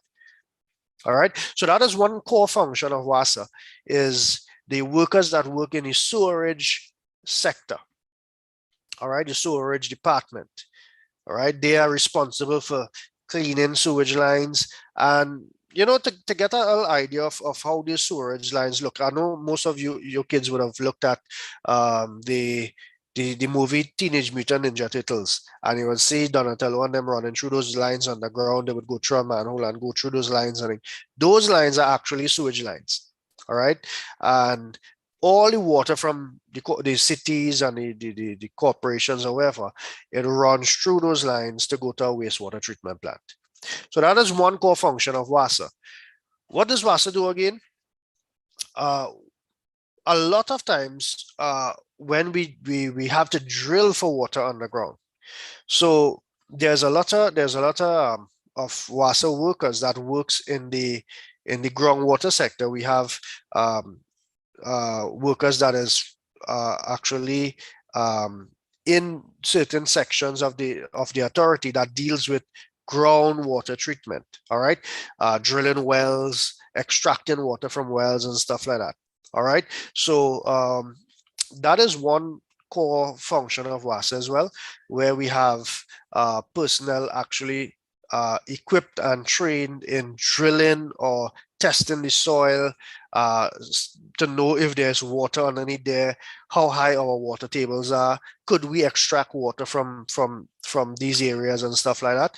So that is also a core function of what WASA do. All right. So we must have personnel who is very well trained in those particular areas to be able to extract water from underground. All right. Another probably one of the main functions of WASA you see on a daily basis is the laying of pipelines to transport drinking or to distribute drinking water. You know, a lot of times when our water supply is cut, we're not getting water in our homes. A lot of times it probably has to do with leaking pipelines on the road. All right. And sometimes you see the WASA crew coming to dig the road and everybody vexed because, you know, WASA coming to dig up the road and whatnot. But most of our lines, most of our drinking water lines that transports potable water or drinking water runs under the ground, under the road. To get access to them, usually we'd have to cut the road or cut wherever to get access to the lines. All right. So pipeline is also a key function of WASA and getting water from a water treatment plant into your homes for drinking.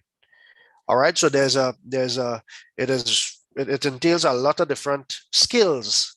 All right. Persons who can lay pipes, plumbers, welders. So at WASA, there's a vast amount of skills that is needed in just getting clean water to your homes for drinking. All right. If we look at persons who have to test the water, we cannot just treat water from a river and send it for persons to drink without doing proper tests in the water to make sure that this water is safe. And WASA has to adhere to something called the WHO guidelines, which is the World Health Organization, right? So when we take the water from a river, let's say the Caribbean River, and we send it through the different filters and disinfect the water to kill all the germs and whatnot, there are chemists that work at our labs that would actually take this final water and test this water to make sure that this water is safe for humans to consume. So that is also a very critical role that WASA plays, right? Because without these guys, chances are that there could be a lot of waterborne diseases, a lot of waterborne outbreaks taking place in the country. A lot of people could die if we don't have stringent measures or persons looking at the water to make sure on an hourly basis. And WASA runs on a 24/7 basis. WASA never stops working. It's like the hospitals and whatnot. The WASA has to provide water on a 24/7 basis. So there must be personnel working around the clock to ensure that the population is getting safe and clean water for drinking. So these are examples of like some of our chemists in our labs who would actually test the water to make sure that water is safe for human consumption. Before I leave y'all, there's a couple things I must touch on before I leave. We are WASA, we are about water, but we also want to get the message across that water conservation is critical if we are to have water for generations to come. If we don't conserve water now, we would not have water for generations to come. Water conservation is critical immediately because the world is running out of water. You may not believe that, but it is true. All right, we have to conserve the water or save the water that we have right now. All right, simple things like don't leave the tap running while you brush your teeth. All right, fill the kitchen sink with water instead of having the tap running when you're helping mommy or daddy wash the dishes and stuff like that.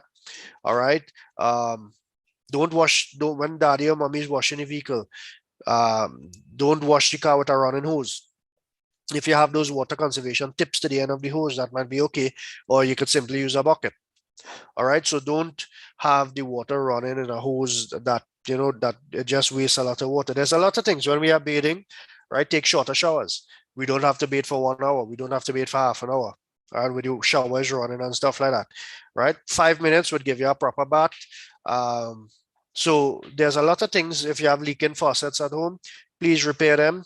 Tell daddy and mommy to repair them because water is running scarce. Believe it or not, right? So it is very critical that we do not waste our water. All right, so that should be it for me. I don't know, Miss, are you still there?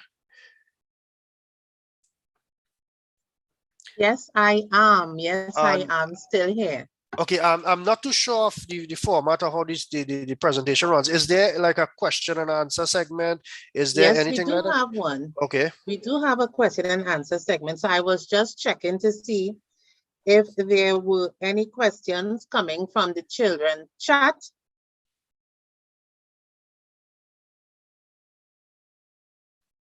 All right, but I'm not seeing any, but Okay. I would like to ask a question to the Sure. students. All Oh, okay. right. Yeah, to the students, see if they would answer. I'm asking questions for you. No Who problem. could state in the chat what percentage of the water that the world has that we utilize? 10 seconds. And I'm looking for a response from the chat to tell me. Anything as yet?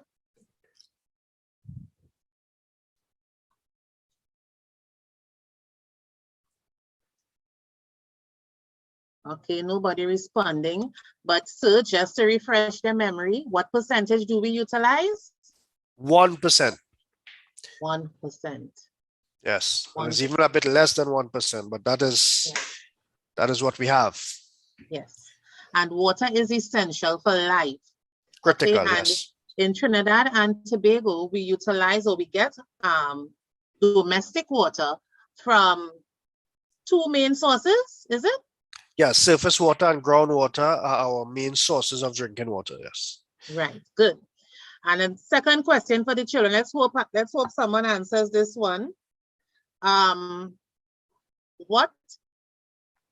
Which river is the longest river in Trinidad and Tobago?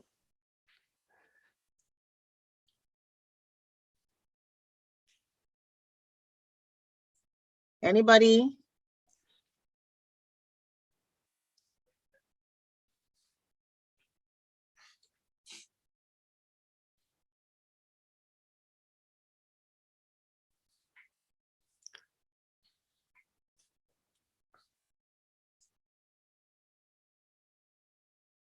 I'm waiting.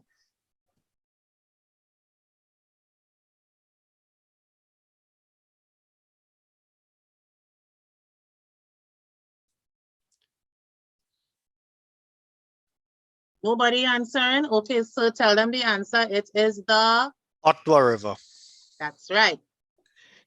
Yes. And Caroni is second. A lot of people tend to think that Caroni is the longest, is the most famous river.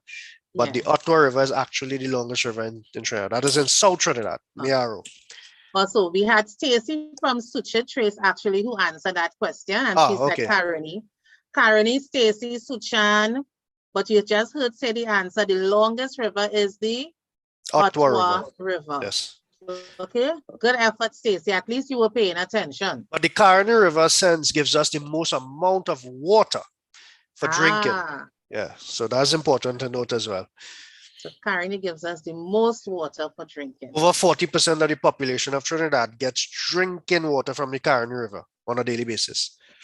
Oh, Kevin Bisoon said Ottawa River. Correct, yes. Very good, Kevin. Okay, last question for you all. Let's see who could write this one very quickly. What does WASA mean? That's the easiest question. Yeah. What does WASA mean?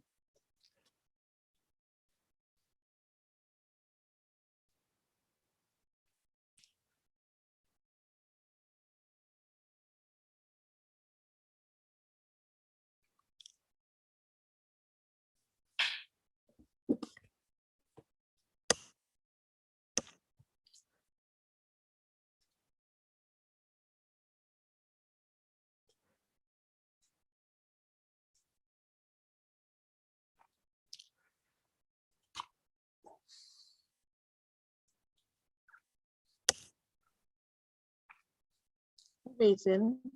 It's taking a little while to type all these responses, you know. But we're gonna get them. We're gonna get them.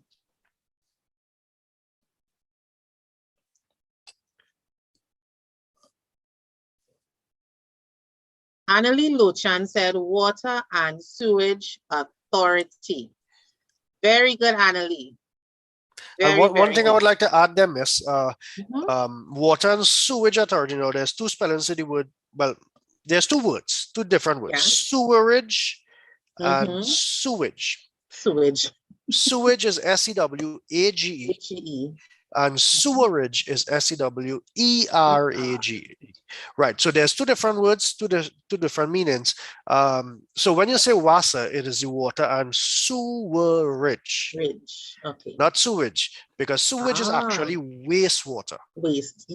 So any water that you use, the water that you use to brush your teeth, flush your toilet, bathe, whatever, that is called sewage, SEWAGE.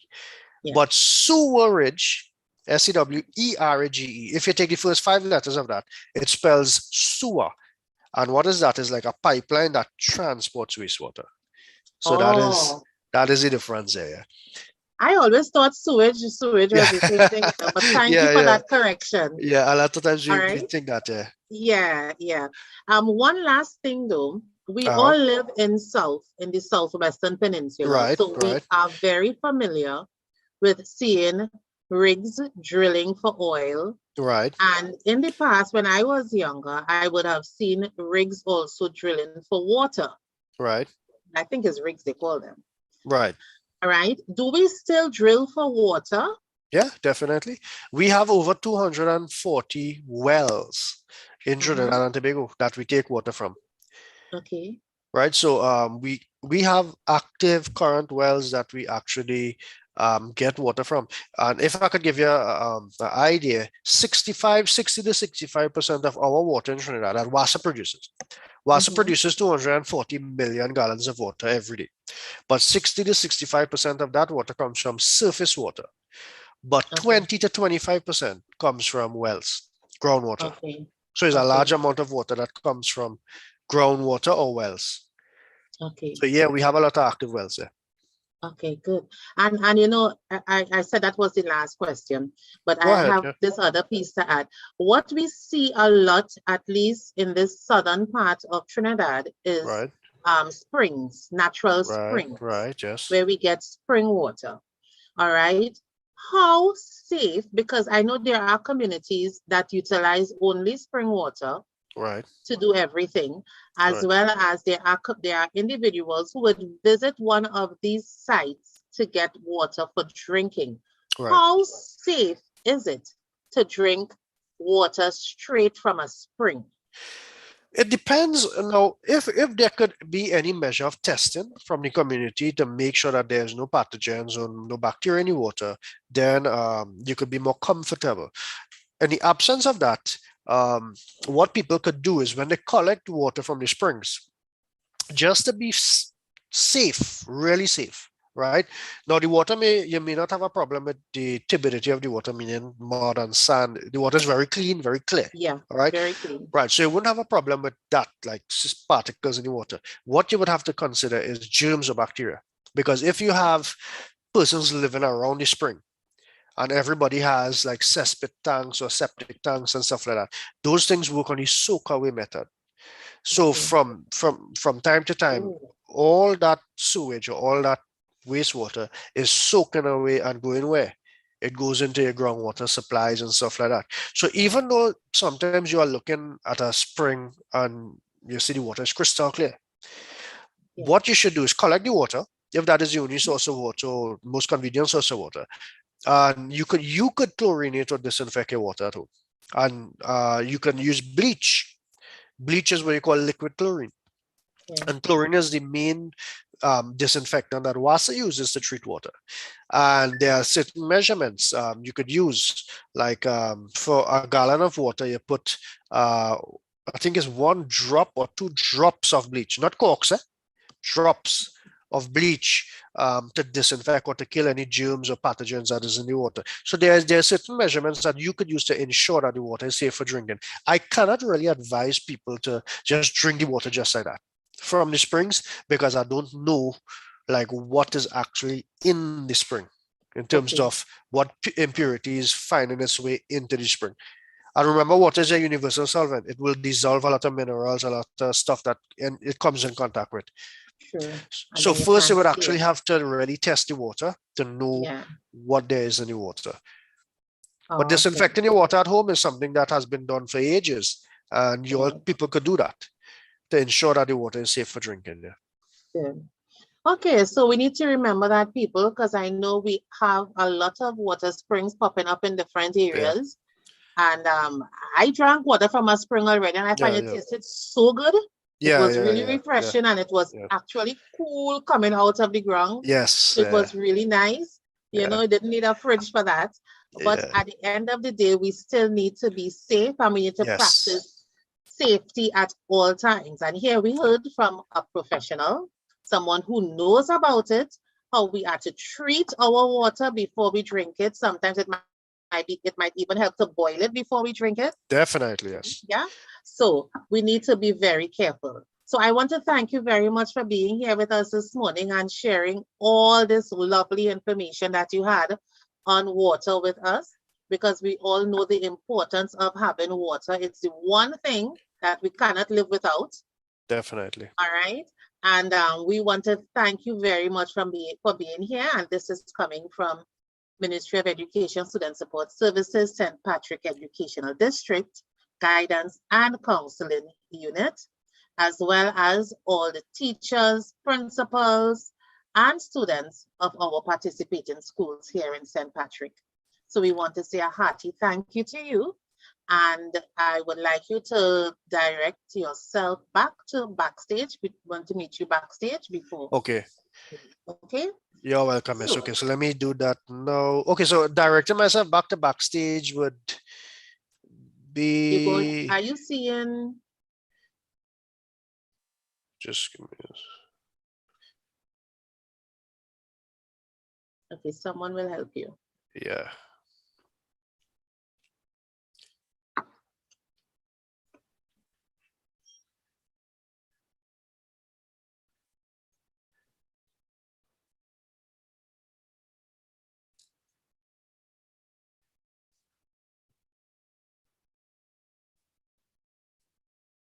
Okay, so students, as Sir is going backstage, I want to thank you all for the morning session, being so attentive during our morning session and participating in our discussions that we would have had and answering questions. Just a reminder, students who would have submitted answers, and I know I called the first name, Annalie, or the second one, Annalie and Stacy.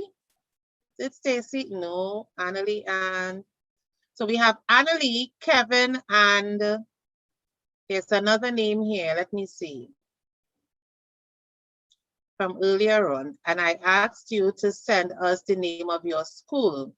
So kindly put your name, your school's name in the chat so that we can get that information.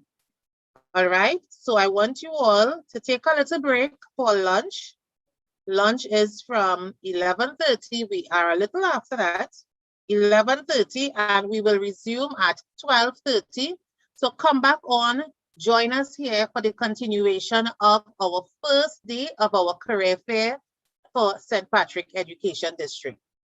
Enjoy your lunch, guys, and see you all soon.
pleasant afternoon, all. I'm trusting that you all had a wonderful lunch. I know I did. And I am all set and ready for more exciting things as we continue with this afternoon's segment of our career fair. Our first presenter for the evening is representing MIC/HYPE, and her name is Miss Ann Smith. Ms. Smith is going to share her wealth of knowledge with us and help us to be able to make wise decisions as we move forward and plan our futures. Okay, so let us welcome Ms. Smith to present with us this afternoon. Welcome, Ms. Smith. Thanks for being here. Thank you much, thank you much, thank you much. Good afternoon, everyone again. Welcome to the MIC/IP family. I'm here to just give you a little insight of what MIC is about and what we do at MIC. MIC is more of a training institution, and we are here for the young people. So I think I'm at the right channel right now where I'm going to diverse some of our training skills that we have at MIC/IP to you all, and maybe it would be beneficial to you all. So let's get started.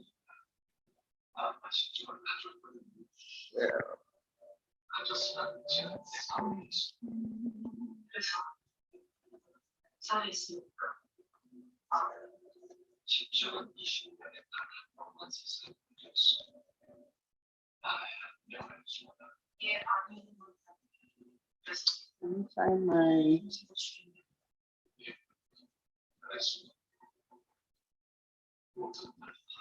to the end. I'm going to ask you all questions. If you all don't have questions for me, I'll have questions for you all.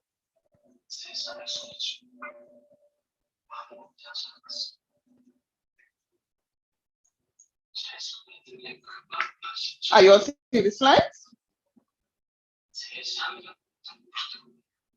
Not as yet. It's just Okay. a blank screen. So are you seeing it now? No. Nothing as yet.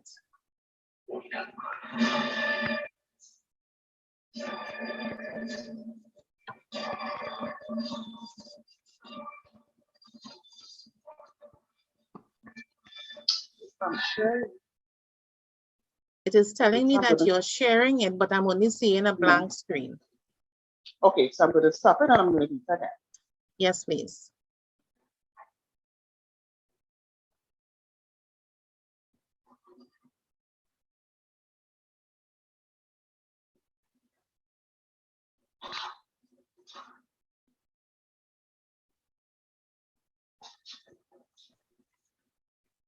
No, are you seeing anything? Still blank.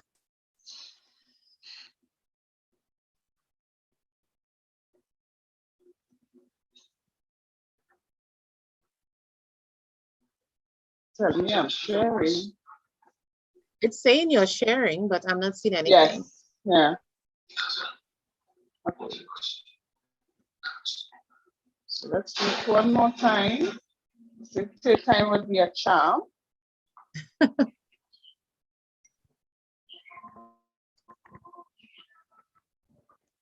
So we're going into the third time.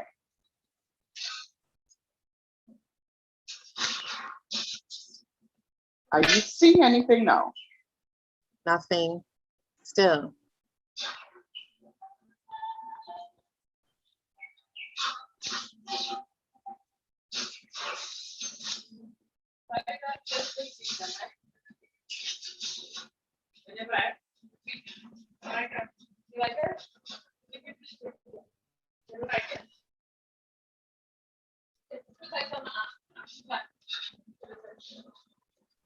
Okay.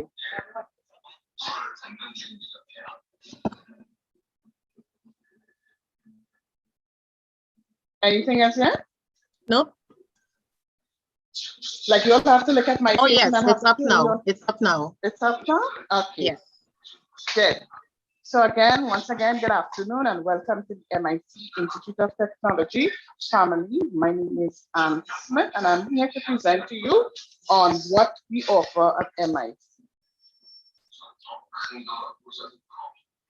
So basically MIT is about a training institution. That's where we train you for the industry. We train you with a skill. We allow you to be able to better yourself. But even if you know the skill that you're about to do or you want to do, at MIT, we help you to advance to that stage of being more professional.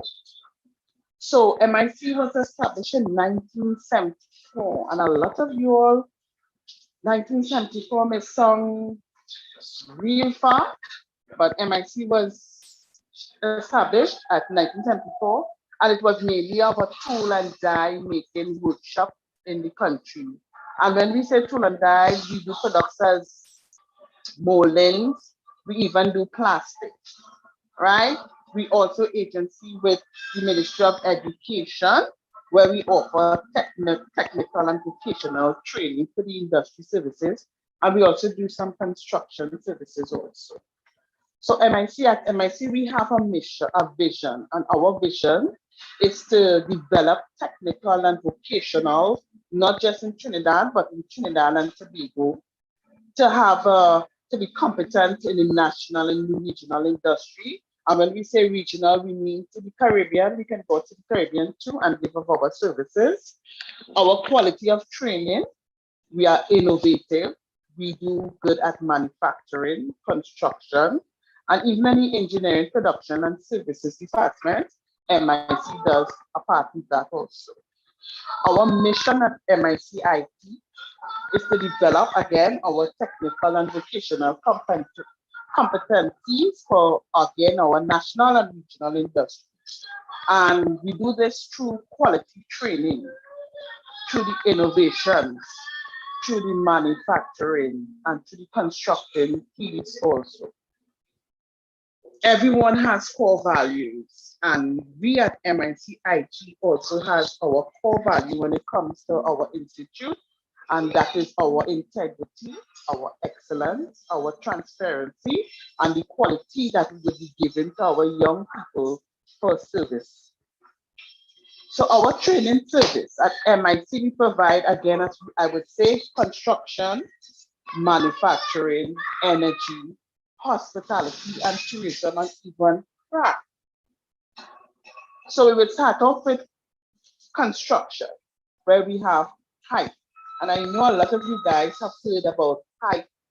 You may have seen young people in blue jumpers with the word height, and you may be wondering what is height about, where height is located, and all these things. Well, height just means helping you prepare for employment. And this program was established by the government as a sponsored program for citizens of Trinidad and Tobago. And it was established in the year 2002. Now, so long as you're a citizen of Trinidad and Tobago, you can join this program. It helps you as an individual with your skills. It will give you that knowledge and ability to self-support yourself and to even take advantage of different opportunities that may arise in the country.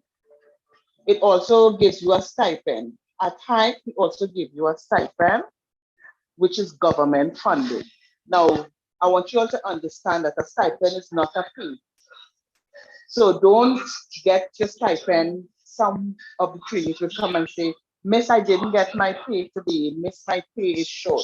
It is a stipend just to assist you as a trainee from getting to point A to point B, to even help you with some of the materials you may want, some of your tools you may want to go outside and to do your own personal jobs that you may get after learning your trade.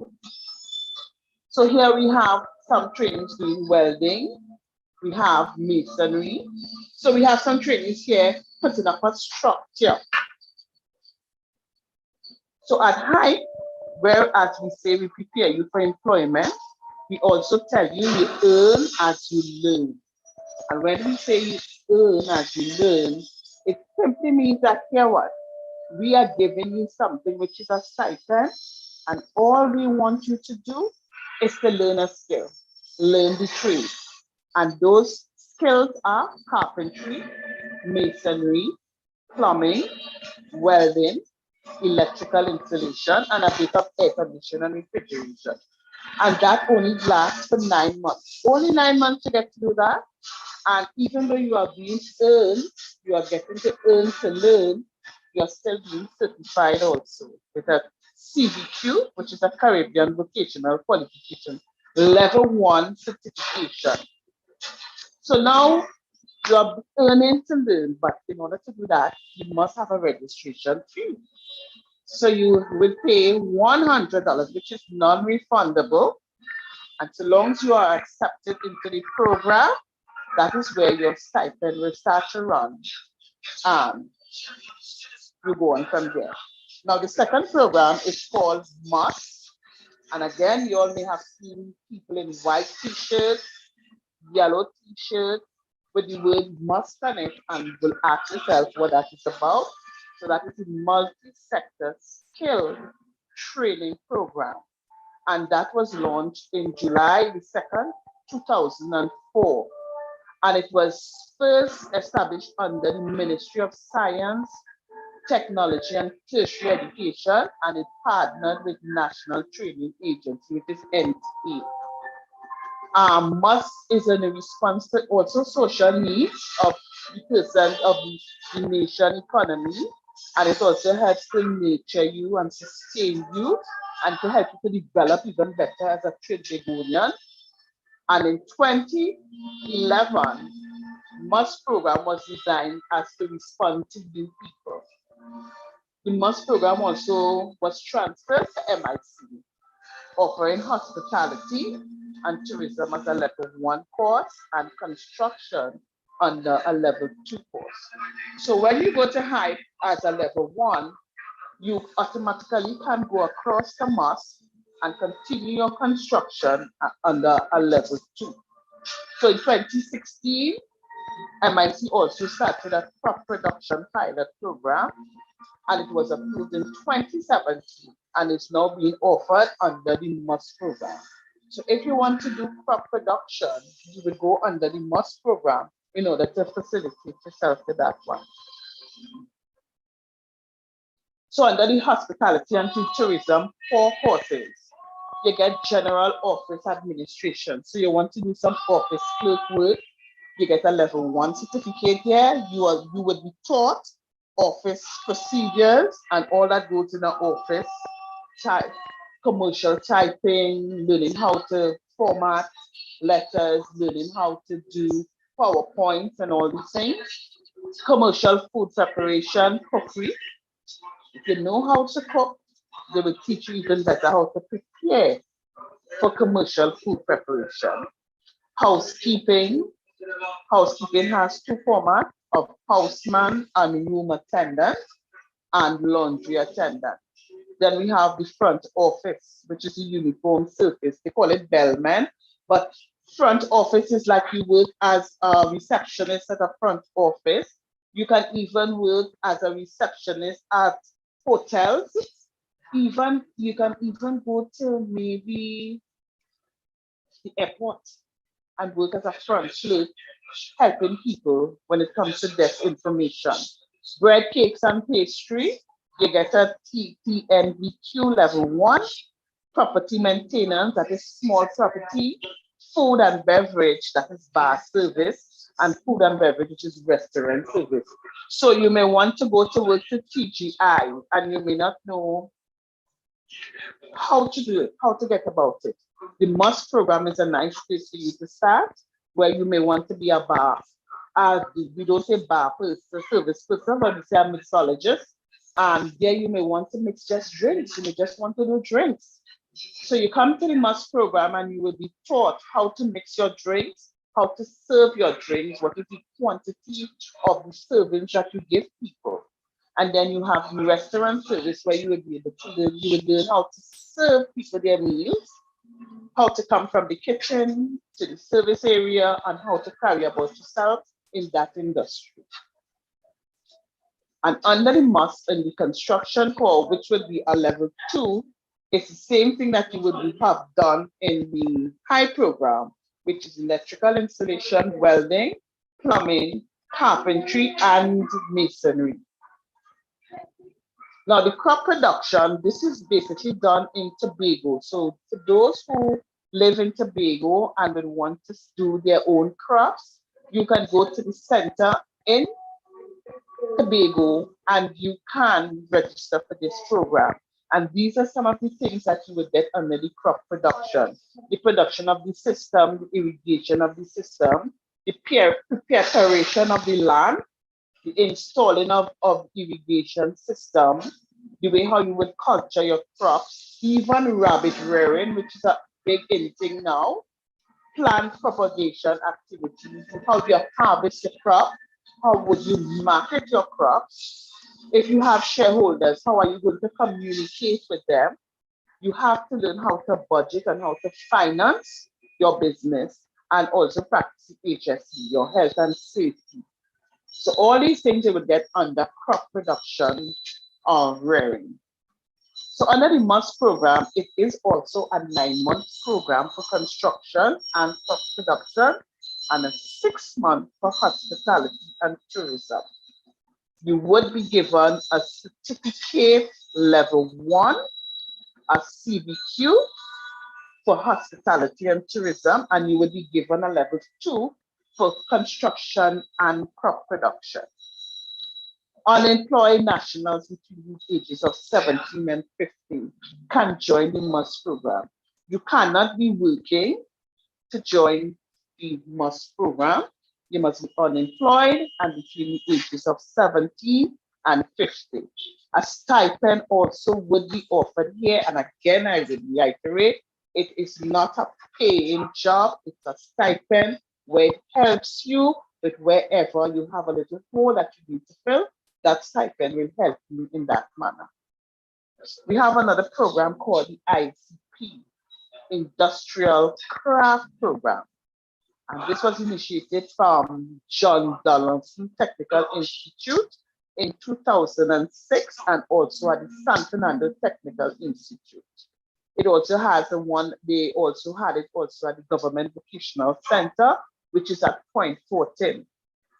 And it was placed under the management of MIT IT, and that is where it is at present. The ICT program is really to fill a gap between an unskilled person and a skilled industry-ready craftsman. So you may be already in the industry under a craft, let's say for electrical. Maybe you have been doing electrical with someone already, you're already there already, but you are not certified. So you can come to the ICP program instead of going to the MUST program and the high program. You can go to the ICP program and be certified under your craftsmanship.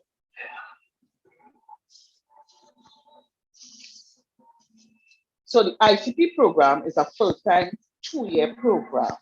And here you are certified with a level 2 craftsman certificate under MEC and a level 3. The industry programs are air conditioning and refrigeration, auto and diesel, book binding and print finishing, dressmaking and design, electrical installation and domestic. It's domestic as well as industrial.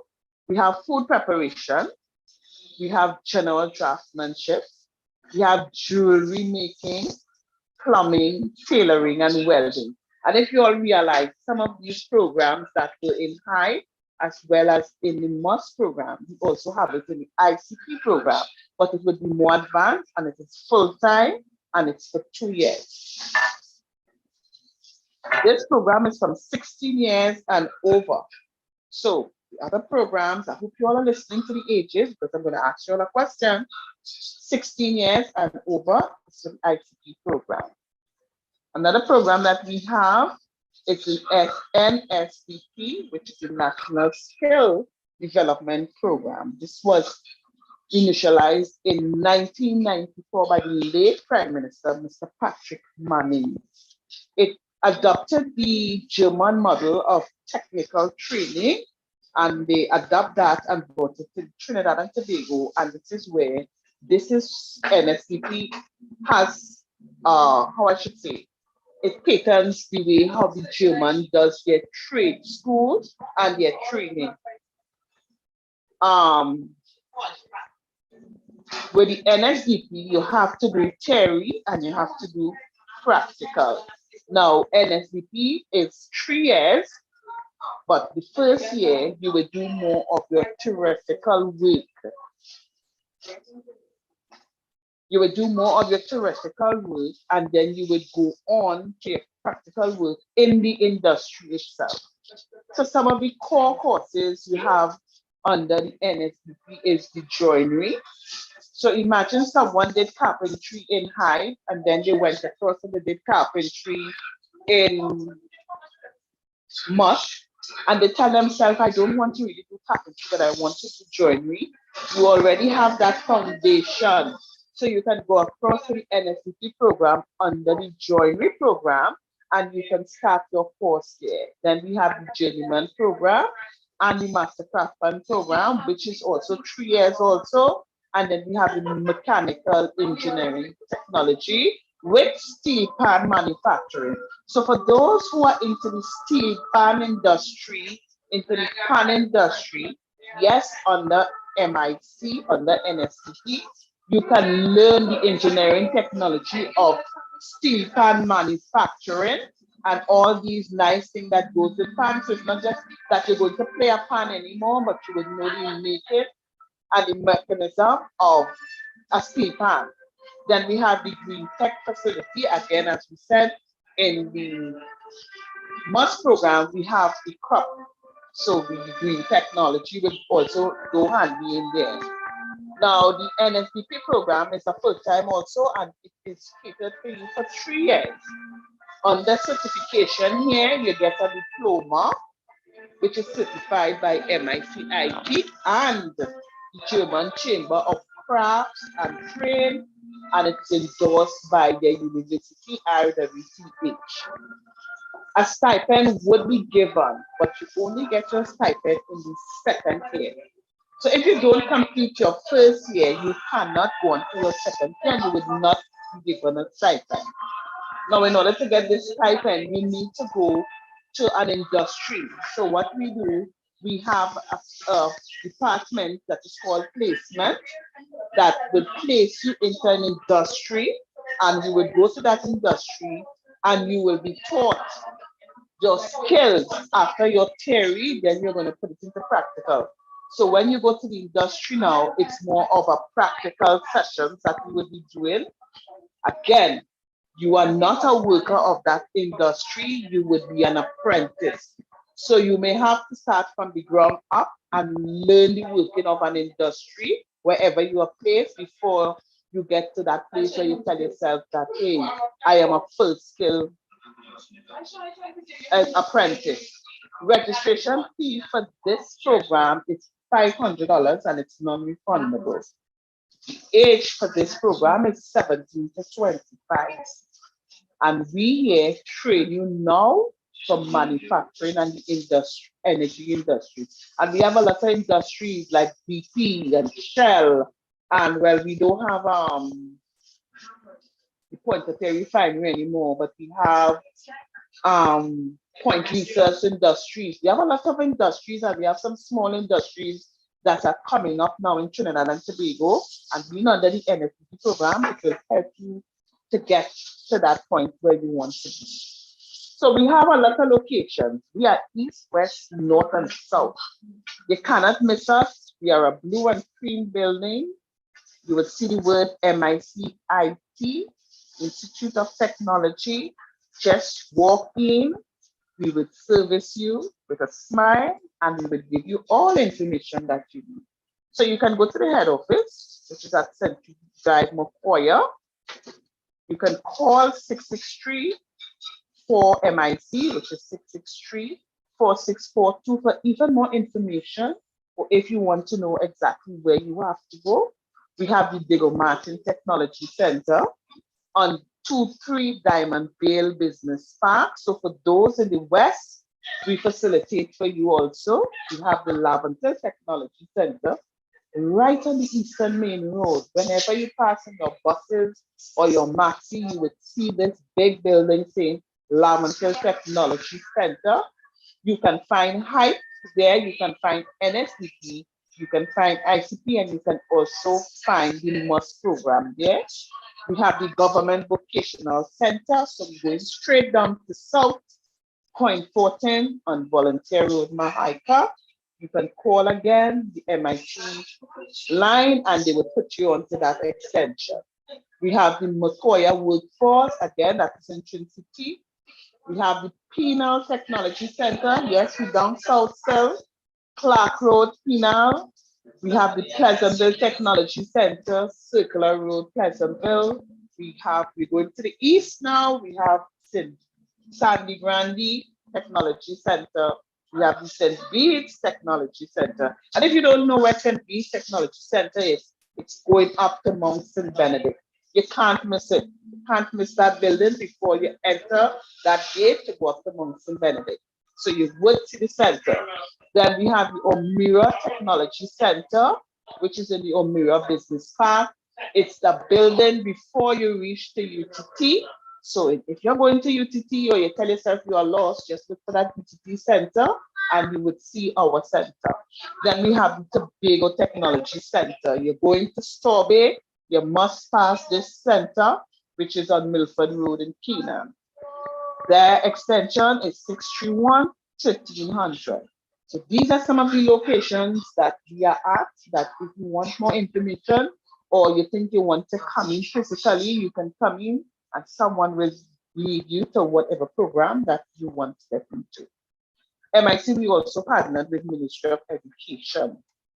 We have an online teaching and learning workshop. It started last year and it will continue. You will see ads coming out for these workshops. So whenever you see an ad coming out for these workshops, you can get involved. Call MIC and they will tell you exactly what date, what time, so you can join us now, because this is the new norm now. Everything is online. So we need to understand how to use Zoom. We need to understand how to do the Teams. We need to understand the Google Classroom, the Google Meet. We need to understand all these technology working platforms in order for us to continue. Most of our classes right now are online. So it would be nice for you to know these things before you go on. $450 is for the course. It could subjected to change. The prerequisite is that you only have to have an account, a Gmail account. Maybe you have a Yahoo account, but you must have an account. And we target everyone, parents, teachers, grandparents, guardians, teachers. We target everyone who are interested in learning more on online training. So that is the end of me telling you all a little bit of my company, MIT IT Institute of Technology. So any questions?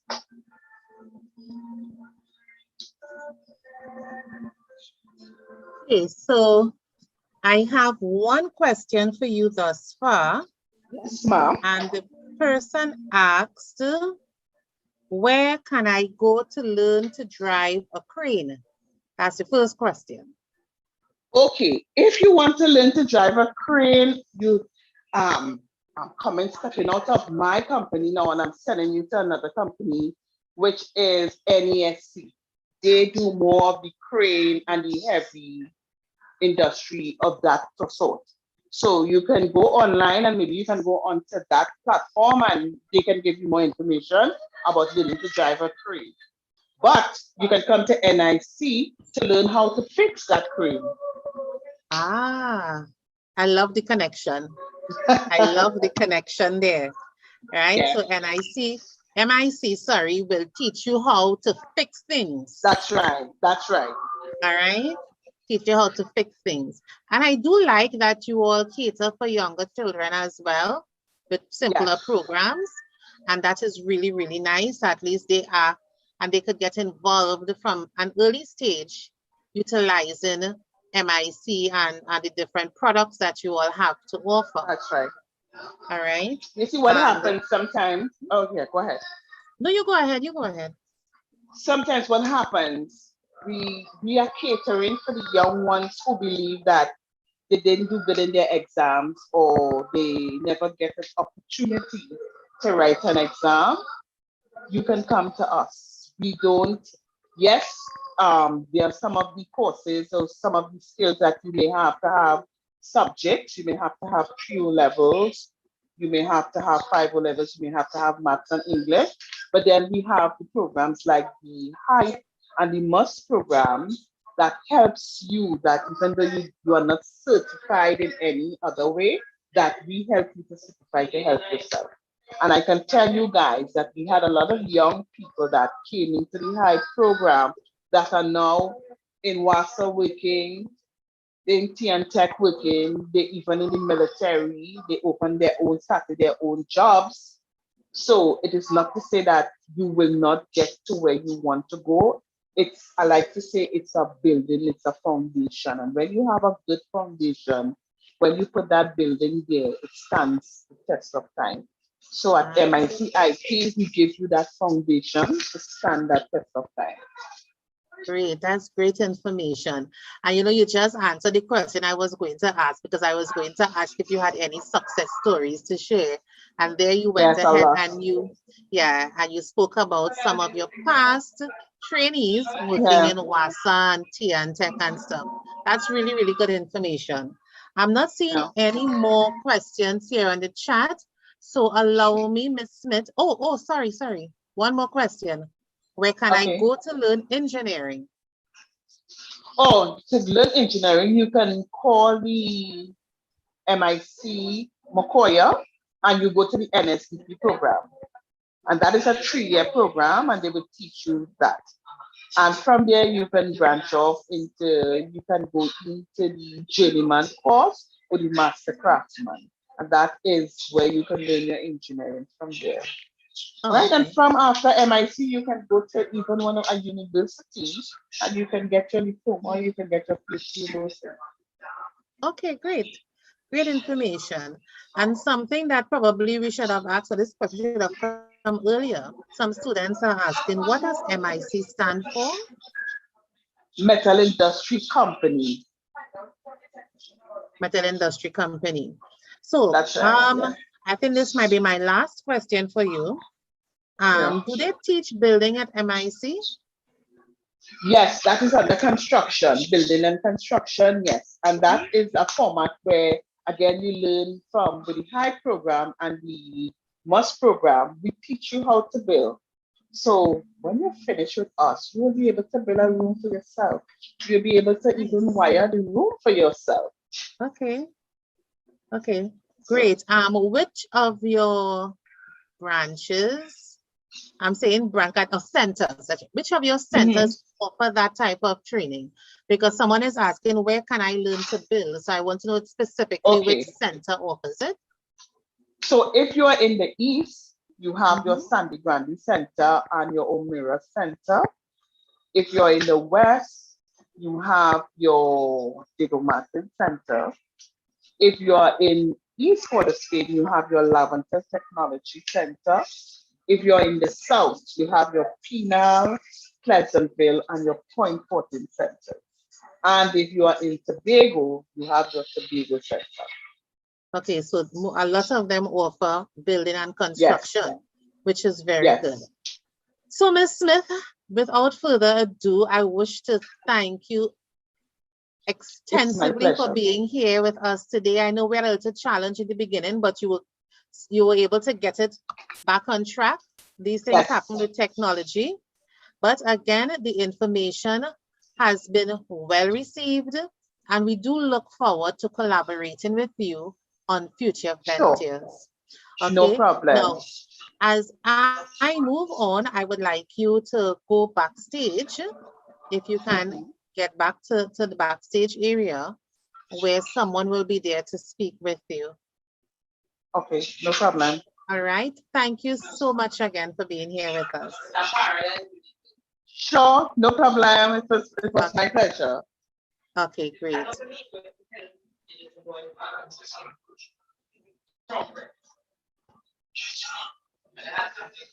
All right, so people, we heard from MIC and HYPE, and I know we had a lot of information there because there I saw some questions coming in, which I welcome. And remember this morning, I spoke with you all about taking notes and asking questions, very important. When you ask questions and you get those questions answered, you are gaining more and more knowledge and information to help you make informed decisions. As we move forward, we just left MIC and we are going to speak with someone who has a business providing food for our nation, food for our country. All right. Food is essentially one of the most important things that we need to live. I like a good food, like a good meal cooked and prepared for me to eat. I like to eat nice dishes. I love to eat. I'm a foodie. Okay, some of you might be foodies as well, and that is good, but it's also important for us to know where our food is coming from. And here in St. Patrick, within the Southland of Trinidad and Tobago, we actually have a company that deals with food, deals with preparation of food, and they actually want to share with you how important it is for you to grow your own food. So you are going to be growing what you eat. So you will be aware of all that goes into this food that you are going to be eating. And we have with us none other than a gentleman from the Superior area by the name of Alpha Senon, who is, I think, the co-founder or director of YFAM. This was a dream of his, from what I heard, and he made that dream a reality. So again, it started off with a dream. He started off with a dream and he made that dream a reality. So let us welcome Mr. Alpha Senon today to share with us the importance of local food. Welcome, sir. Hi everyone. Thank you very much for the introduction. Thank you very much, Madam Moderator. It's indeed a pleasure and an honor to be here today to talk to you all about growing your own food. You know, the importance of it, why you should do it, why we need to do it, why we need to eat healthy, and making you all understand that agriculture is a big business and is a business that you all could get involved in as well for those who want to go down the entrepreneurship road and those who want to go down developing their own business more or less as they further their career in life. You know, and I'll also be opening up your eyes as well to many different opportunities that exist within the agricultural sector. And somewhat I'll be via sharing my own story, because I believe that, you know, sharing your journey. I mean, I was once like you all, not sure what I want to do, or maybe I wanted to do this. I could tell you all right now that agriculture was the last thing on my mind when I was a youth or when I was a child in considering to do. I mean, it wasn't even on my mind, to be honest, because no one told me that it could be on my mind, right? So what I would do right now, I would share my screen and sort of dive into the presentation today.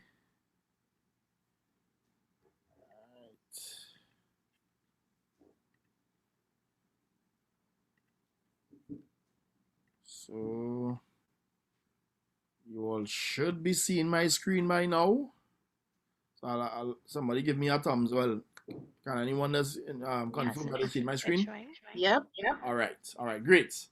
Right, so I mean, my life journey right now is literally dedicated to I would say asking the question, who wants to be a farmer?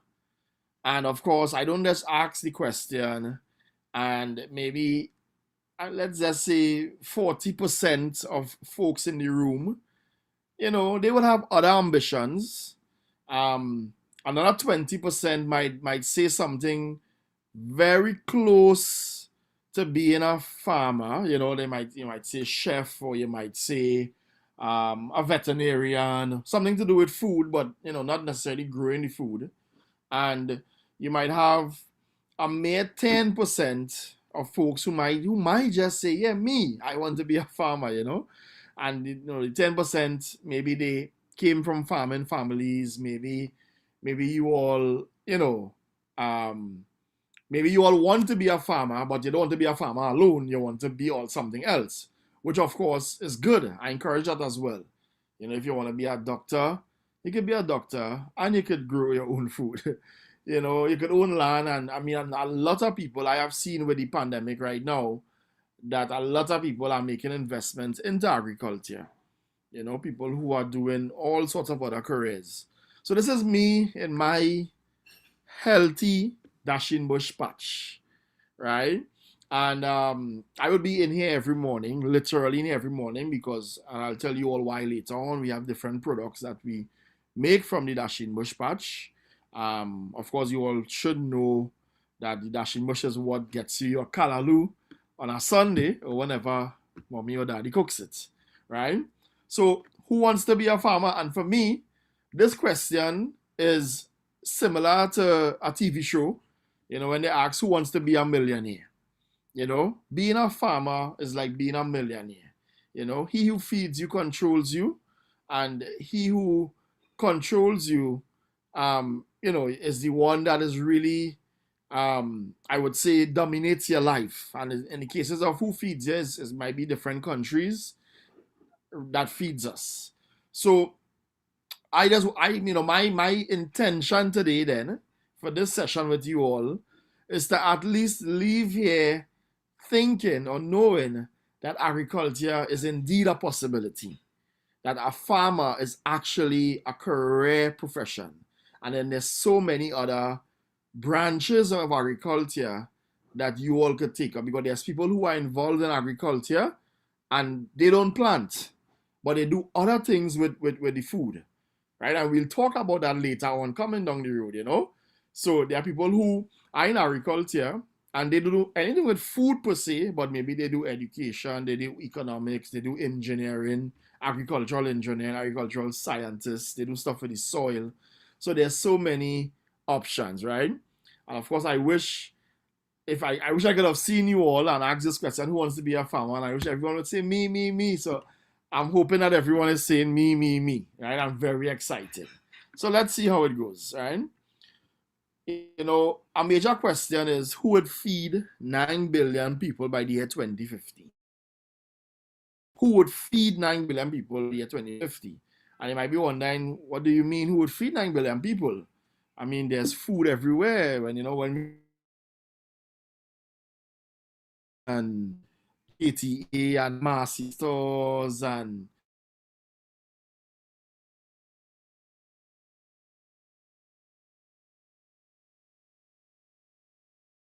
yeah, okay. And 21, and the average age of all farmers are 55 years and increasing. And I'm sure that you all could agree, when you think about the farmer in your neighborhood, most times it's an old man, an elderly man, to put some respect on it, right? An elderly man or woman, to be gender biased too, right? So by the year 2050, this 55-year-old farmer, they will most likely be deceased, because how far away, I know you all can't answer me, but maybe you could type it in the chat. How far away from 2050 are we? How many years? How many years time would we be in 2050? Right, so I'll allow you to do that quick maths and put the answer on your chat there. Right, and our 30-year-old farmers, by the year 2050, but I'm 34. I would love to be retired, and or at least not working this hard. And our 10-year-olds, our 15-year-olds, our 7, 8, 9, 10, that age children and teenagers, you all, by the year 2050, you all will be the young professionals. So in other words, then, the 10-year-olds, the children of today, you all are expected to be the farmers of the year 2050. Now, something that is significant in this question is 9 billion people. I don't know if you all could fathom that, but it means that we presently have approximately 7.3 billion people in the world, right? And by the year 2050, there's 9 billion. Is a drastic increase. Like it's a lot of people, a lot more people. That's almost let's see, was 1.3.7. That's like 1.7 increase, 1.7 billion. That's a lot, right? So then, who would feed the world by that year? I am saying that it has to be you all, right? But again, what are you all thinking about? What careers are you all thinking about? Right? Becoming, again, if you all could have put it in the chat, I am sure I would see lawyer, engineer, scientist, pilot, teacher.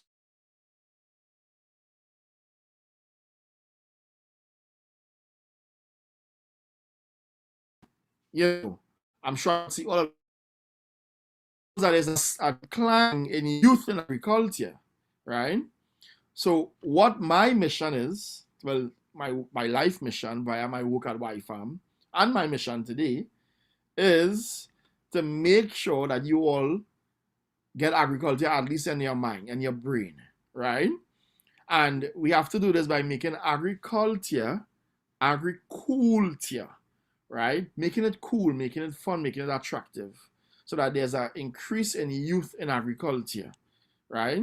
And to me, all I want is that for you all, I'm not here to, to change. I don't think a career day is to change anyone's mind that, well, you shouldn't become a doctor, become a farmer now. No, that's not it.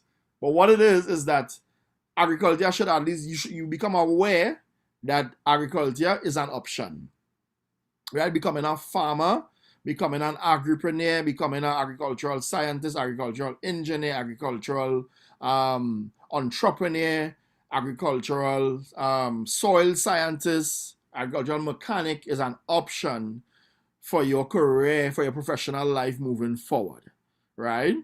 And I am sure, you're young, make up your mind. So at times you might just be like, wow, I didn't know that. So maybe I could become that now. I really have a knack for planting.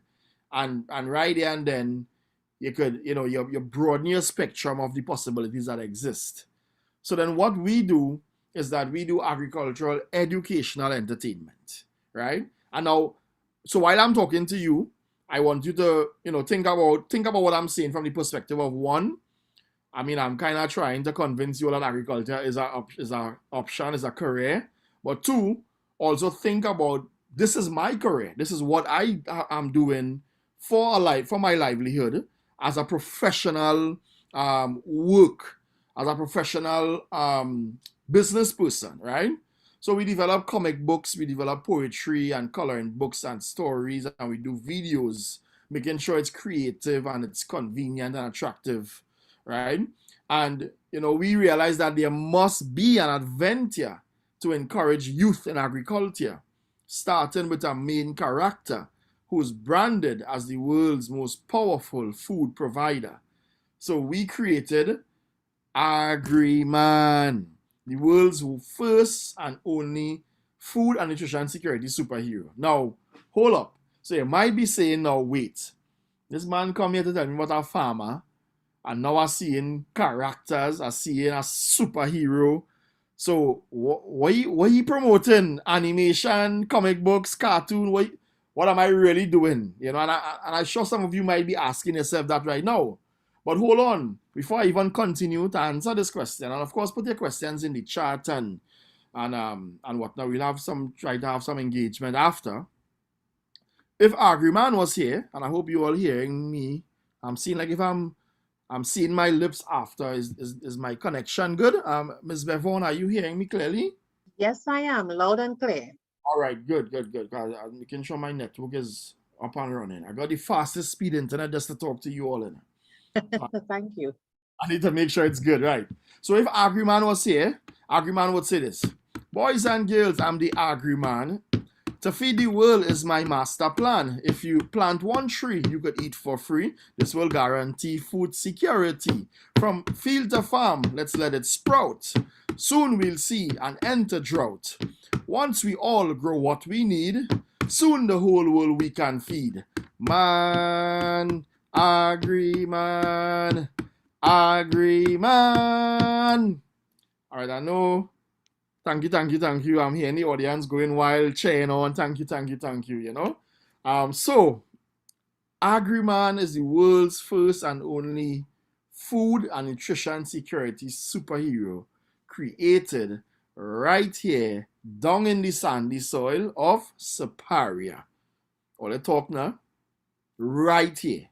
Now, and I'll take a moment to do a little inspirational, I would say disruptive thinking here. We as a people, Trinbagonians, we often think that, you know, when we create something, when something is created, it's only good if it's created in the United States or in Canada or in Europe. Or if it's not in Hollywood, then that is good. That's not on TV, right? And let me take a moment to say this, that we all have the ability to create wherever in the world you are, right? And we all have the ability to make change via something that you have in your mind as an idea. I'll be very honest with you all. As I said, I'm going to use a strong word, and Miss and Sirs don't get vexed with me for using this word, but I want to emphasize it. When I was a child, I hated agriculture. Okay, the better word is disliked. Don't use hate, guys, right? I disliked agriculture.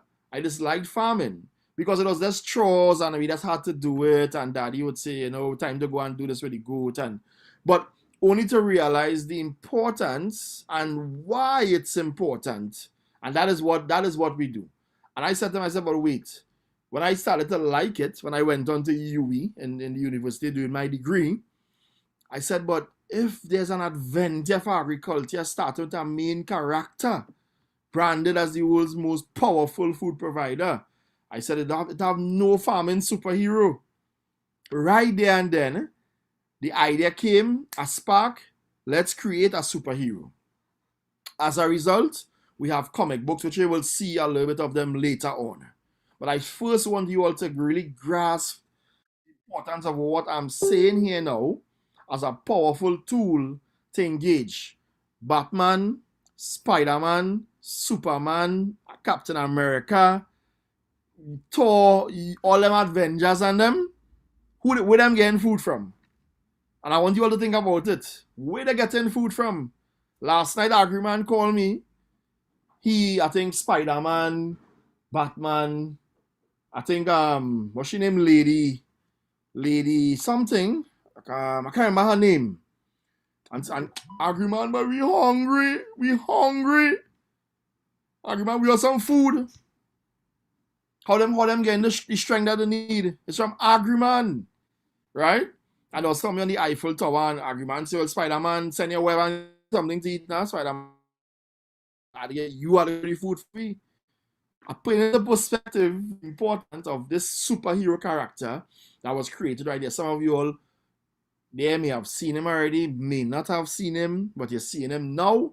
And this is something that we would celebrate. And this is something as an inspiration that you all could feel free to create and implement an idea that may be in your mind that you always, you know, sometimes you'll say, how come nobody never do this, boy? How come nobody never think about that?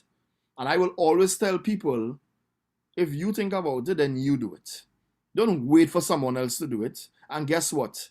You don't have to be 40-something, 50-something. You don't have to be a 20-year-old. Whatever age you're at, you could start thinking about it and start getting support to do it. So I'm moving on. And this is just, I want you all, of course, we have different characters. So this is Photosynthesis, Agribots. We have new designs and whatnot. So we'll be talking a little bit about it. So I said there must be an adventure to encourage you all in agriculture.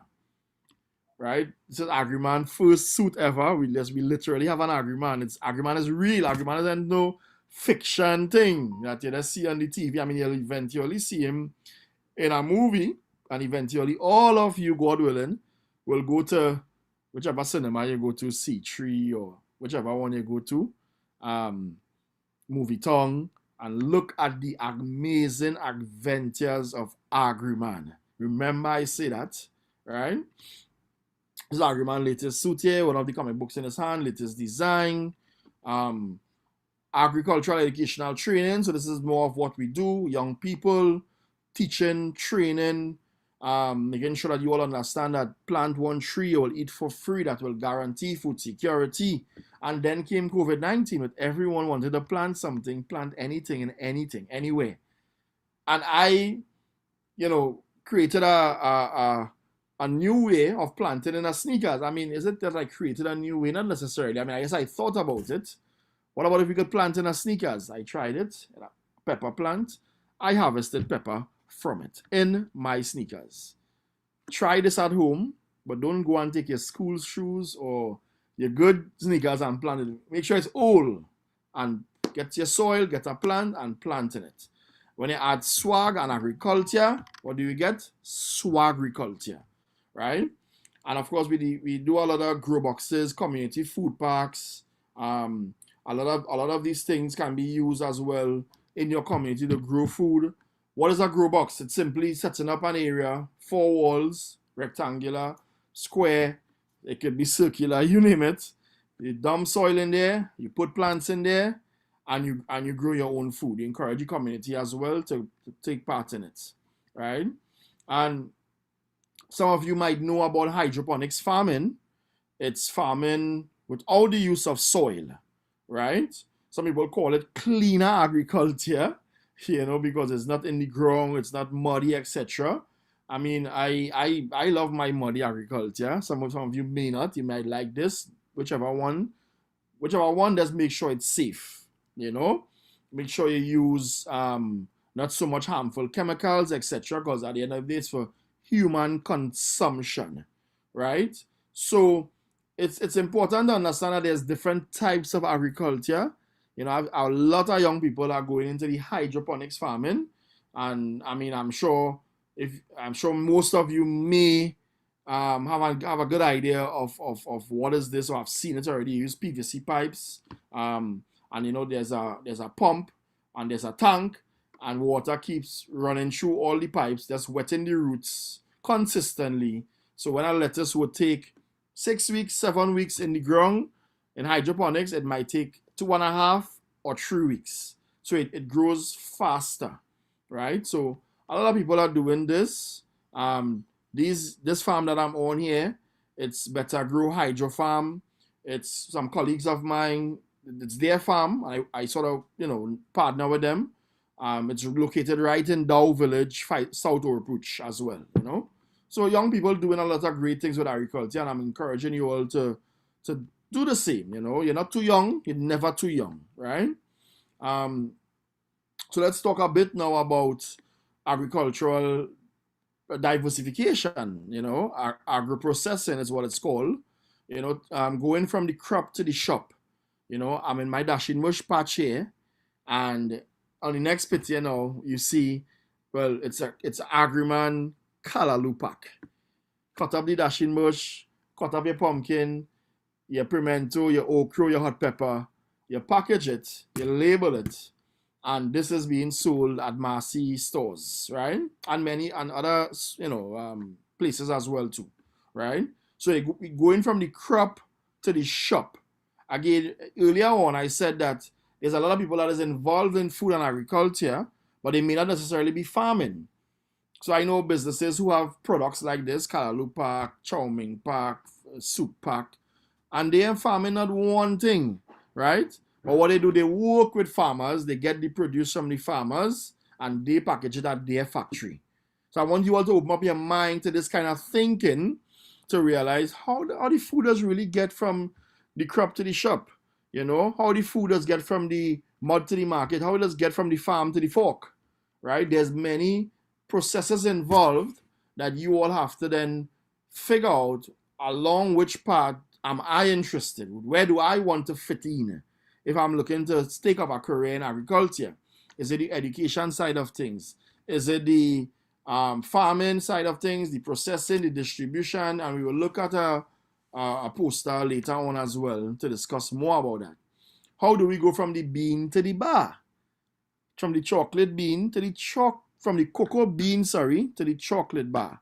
And of course, I would take a moment to give you all a very fun, important fact here today, that chocolate in Trinidad and Tobago we have the highest cocoa bean in the world. The highest quality cocoa bean, in the world. Our Trinitario cocoa has received numerous awards. And I'm challenging everyone here now who's viewing this, that if you never, see a cocoa tree before, if you never harvest a cocoa, if you never take a cocoa and knock it on the tree and open it and eat the beans inside it, of course, be careful in eating the beans. I don't want any, to slip down your throat or anything and choke you, right? Make sure you have adult supervision then, right? But if you never do it, do it. We Trinidadian, we Trinbagonian, do it, we have the highest quality cocoa bean. Now, do we have the highest quality chocolate? The answer to that is no, unfortunately. So, and while I have on this point about cocoa as well, a few years ago, it was illegal for us to make chocolate in Trinidad and Tobago. When I say a few years, maybe almost half a century then. Illegal to make our own chocolate. You know why? The colonial masters, they wanted to take our cocoa, send it to different parts of the world, make chocolate, and send back the chocolate for us to buy here. Now, as we just say, that making any sense? That making SENSE and it's making CENTS. They're making no type of sense. Right? So in other words, we grow the cocoa, we send the cocoa for them, they make the millions of it, and guess what? They send it back here, and we still have to run in the supermarket and buy it from our own cocoa. We now have the opportunity now to create our chocolate, to create our best chocolate in the world as well too, right? So I'm saying, if we had more time, I could go in detail as to make chocolate making. You have to dry the beans, ferment the beans, I don't know if you all ever see dancing the cocoa. You dance the cocoa, you polish the beans, and then you do several processes to turn that using different machines that it have today to make that in the tempering of it, get it at the right temperature, then to get to your bar, put it in a mold, and then you put it in your deep freeze, and it gets hard, and it's now chocolate, and let's add again before I move on that dark chocolate is real chocolate. So you all should, from a health perspective, I'll just to burst your bubble a little bit, a lot of the chocolate that you all, well, I don't know what you all eat, I ain't gonna call no name, but a lot of the chocolate that we feel is chocolate that we eating is milk and sugar. That's a little of cocoa, right? So like 60%, 70% dark chocolate, that is chocolate, right? So remember that. All right, from the plant to the pack, right? How do we go from pimento, the pepper, to pimento powder? And this idea came up from this young lady who you see in there, who happens to be my wife as well. She decided to create a product that we could get pimento to the rest of the world during the pandemic. Because I'm sure if any of you have family living abroad, you always they want pimento when they travel to Trinidad. When they come to Trinidad, if you're visiting them, they want pimento. They want to cook with that. So these are ideas then that I'm just sharing with you all, that you all could be like, wow, that's interesting. That's something I could possibly do.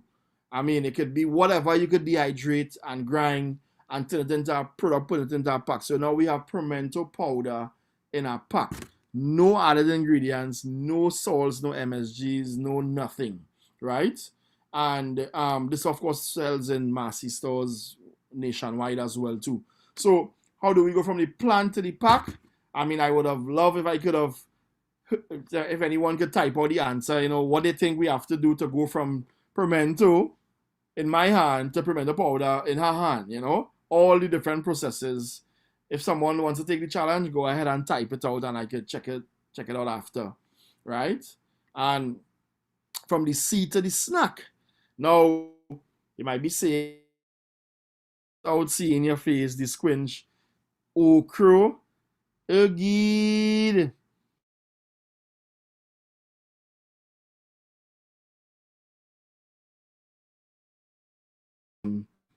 And by the way, I must add that since I started doing this this business, my team and I has literally traveled the entire world. And when I mean the entire world, I mean the entire world. Talking about agreement, promoting agriculture, doing different types of talks, workshops. I remember being in Australia and I said to myself, wow, when I was young, I thought only West Indies cricketers could have gone to Australia if you're living in the Caribbean, you know? And I was like, wow, I never knew that agriculture would take me this far, right? And I was given a workshop there, and one of the young ladies in the high school said, when are you coming back to talk to us? I said, well, you know, Trinidad to Australia is not really like Sando to Pinal, you know? It's like a good distance, you know, because I remember leaving Trinidad on a Tuesday, and I reached Australia Friday. Tuesday, Wednesday, Thursday, Friday, literally. You know, as they say, it down under when I'm somewhere like Australia. So, but anyhow, besides the point, just giving you all some of my little travel stories. And I have stories for everywhere in the world that I've traveled. Some good, most good, but some bad as well too, you know, because the world could be a cruel place. You know, different reasons, different things. But anyhow, that's for another day. So from the sea to the snack, you know, okra. And I said, when I saw it, I was like, okra, I tried it. It wasn't very good, but I could see the potential if we do a Trinidadian, Trinbagonian flavor of it. Add some little bandania, Mr. Bandania, add some little pimento, all them nice little side flavor, you know, and season it up nice, it will be a hit, right? And one of the things that Agriman is doing for the future is coming out with a line of locally healthy, nutritious, and tasty snacks from some of the vegetables that some of you mightn't dare to eat when mommy, daddy, or granny cook it. You know, like the coraili, like the baigan, you know, like what else? Like the string beans. We want to take those things and turn it into healthy, nutritious snacks. So look out for them things on your grocery shelf coming soon. Okra as well too, of course, you know. And some friends of mine in Tobago, they say, you know what? We in Trinidad and Tobago here, and all we have to eat is cornflakes and Fruitos and what's some of the most popular cereals you always eat? Cheerios and whatever else they name, right? And what about our local cereal, Dashin cereal? Talk now. And I was like, wow, that's a brilliant idea. You know, made with grown provision locally, right? And I tried it. It's best. So they created a local cereal that we can now have for breakfast. So why we have to spend the rest of our lives eating cereals that come from places that we never even been to? Well, some of you have never been to, right?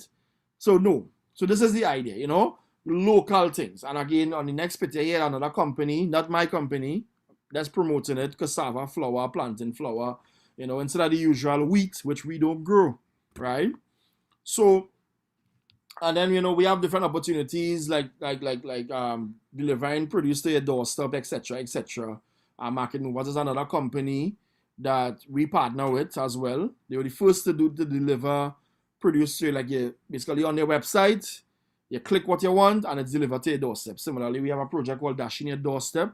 Dash in Your Doorstep Market, and we deliver as well too. Online marketing opportunities. Now, everything that I'm talking here is opportunities in agriculture. Me ain't come out of agriculture yet, you know, and just to show you all the possibilities. So now this is some of our comic books. I must take the opportunity to promote this the beginning Grandpa's Magic Seed.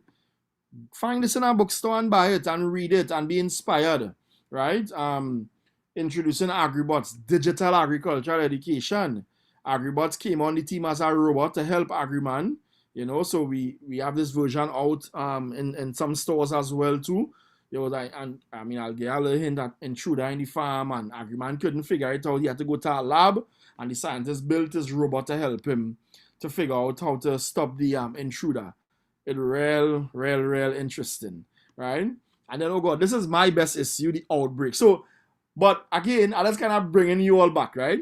What you would realize we did here is that we use animation, cartoon, storytelling, imagination, vision, drawing, graphics, you name it, and brought it into agriculture. So you see how people can merge their talents as well. This is my bestest issue ever.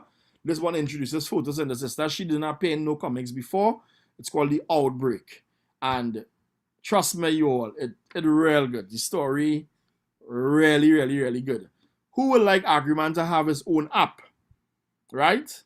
Well, some of you might be saying yes. The app is already out there. You mightn't have time to show, you can watch any time, you know, to show the we have a little video for it on YouTube, but I could tell you all how to find it. Grow Garden app by UNDP. You can find it and see the video and even download the app for free on your devices. It of course, if you ask what the app is about, I mean, come on.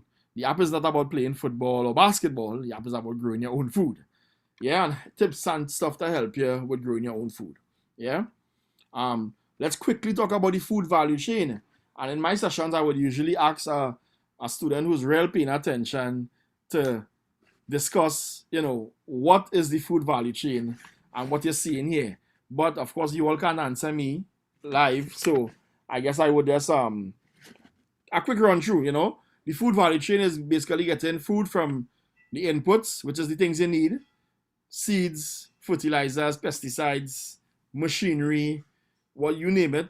How do you get it from there straight to the consumer?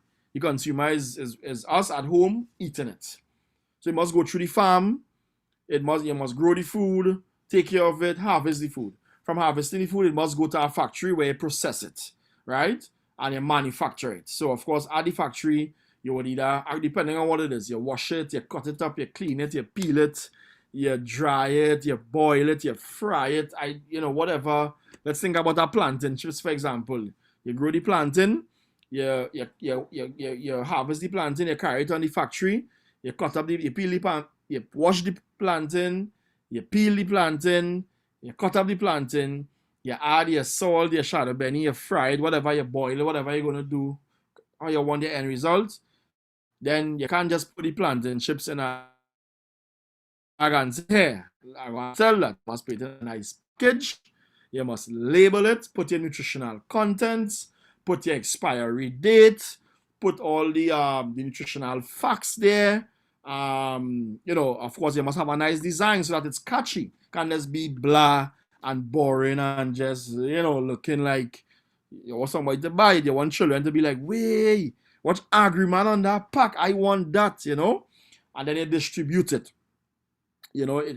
Importing, exporting.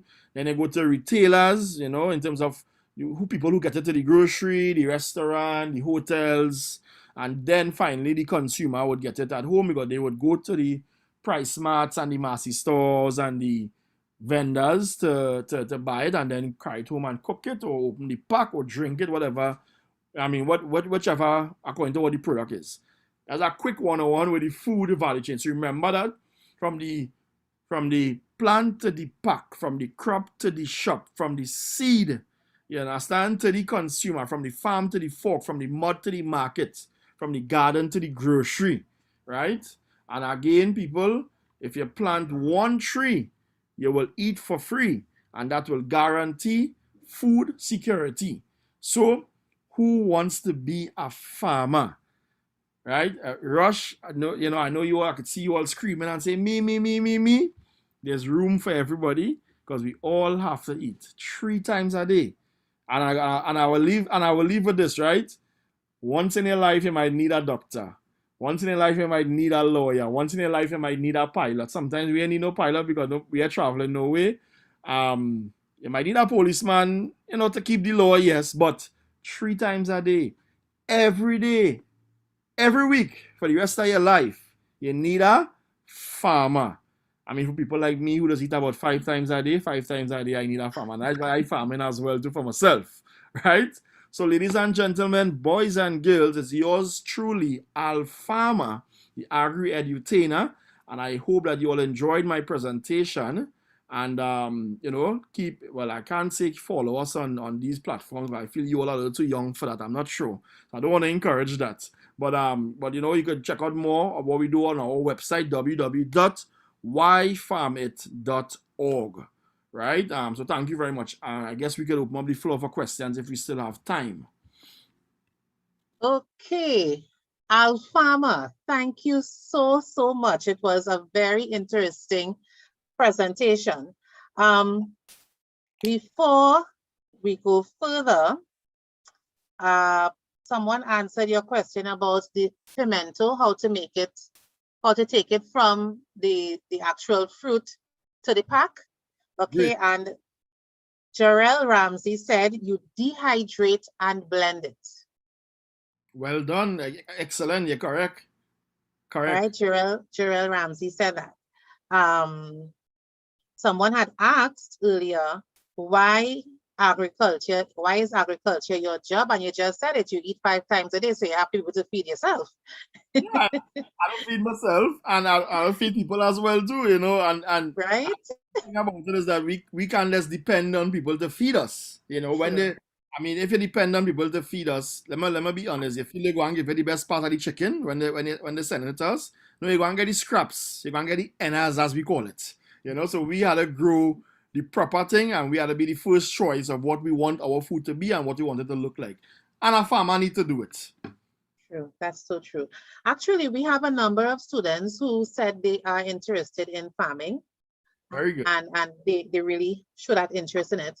However, I think it's important for us to highlight that, yes, you might say you want to do farming later on, but as you demonstrated there through the use of an old shoe, you can start farming in almost anything. So we need to remind them of that. Another person asked if dark chocolate is good for your heart.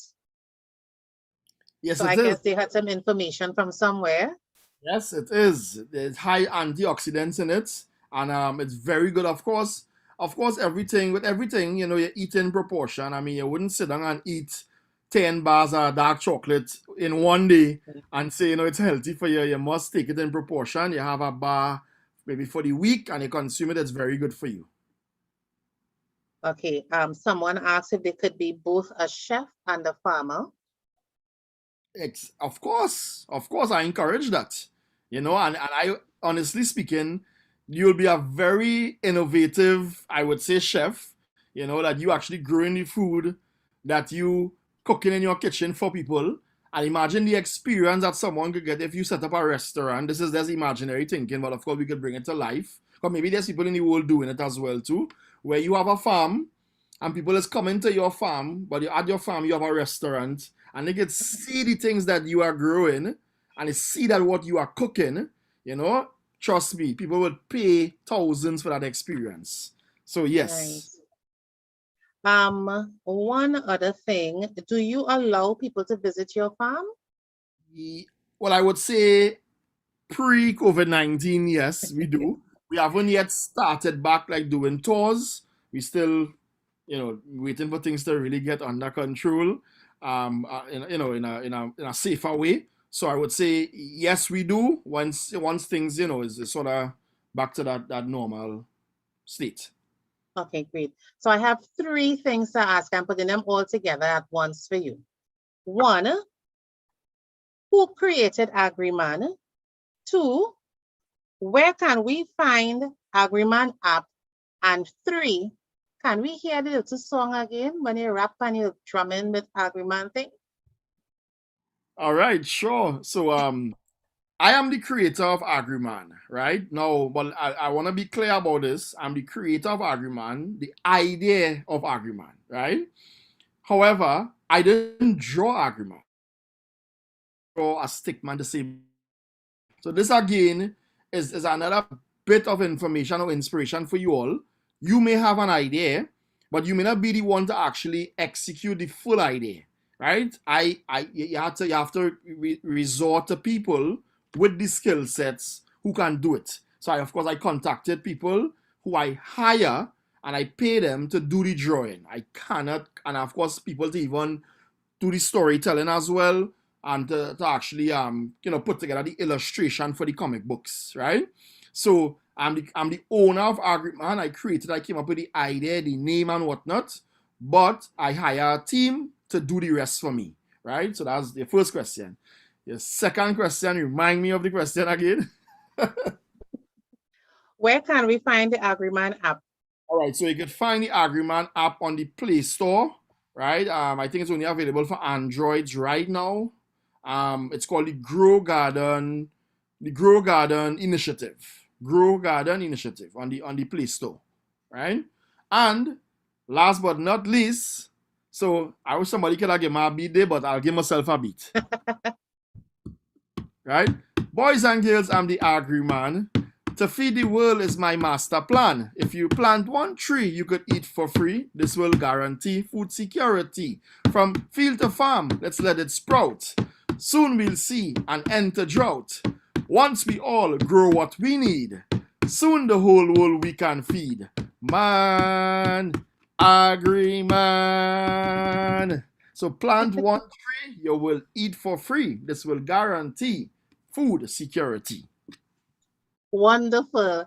Once again, we want to thank you. So folks, here you have it. You heard from Agriman himself, Mr. Alpha Senon, who had a dream of becoming a farmer. He also decided that farming needs to be cool, so we have Agri-Cool, and then he added some swag to the farming. All right, so let's put our hands together and tell him thank you very much, and we do look forward to visiting your farm someday soon, as well as enjoying some of the beautiful and luscious looking products that you all have in the supermarket, as well as we looking out for those snacks. Okay? Thank you very much. Thank you again, Mr. Senon, for taking us through today's session of eating local and growing your own food. Thank you so much. Okay, bye everyone. Bye. Okay, boys and girls, this brings us to the end of today's session. I want to thank you all for being here with me. This is group 2. We would have had a full day. This morning, we started off with NESC, then we went on to WASA, we had MIC and HYPE, and we ended off this evening with Y Farms. Okay, so I'll see you all again right here, starting same time on Wednesday, so that we could continue with our career fair. Enjoy the rest of your afternoon. Thank you and good day all.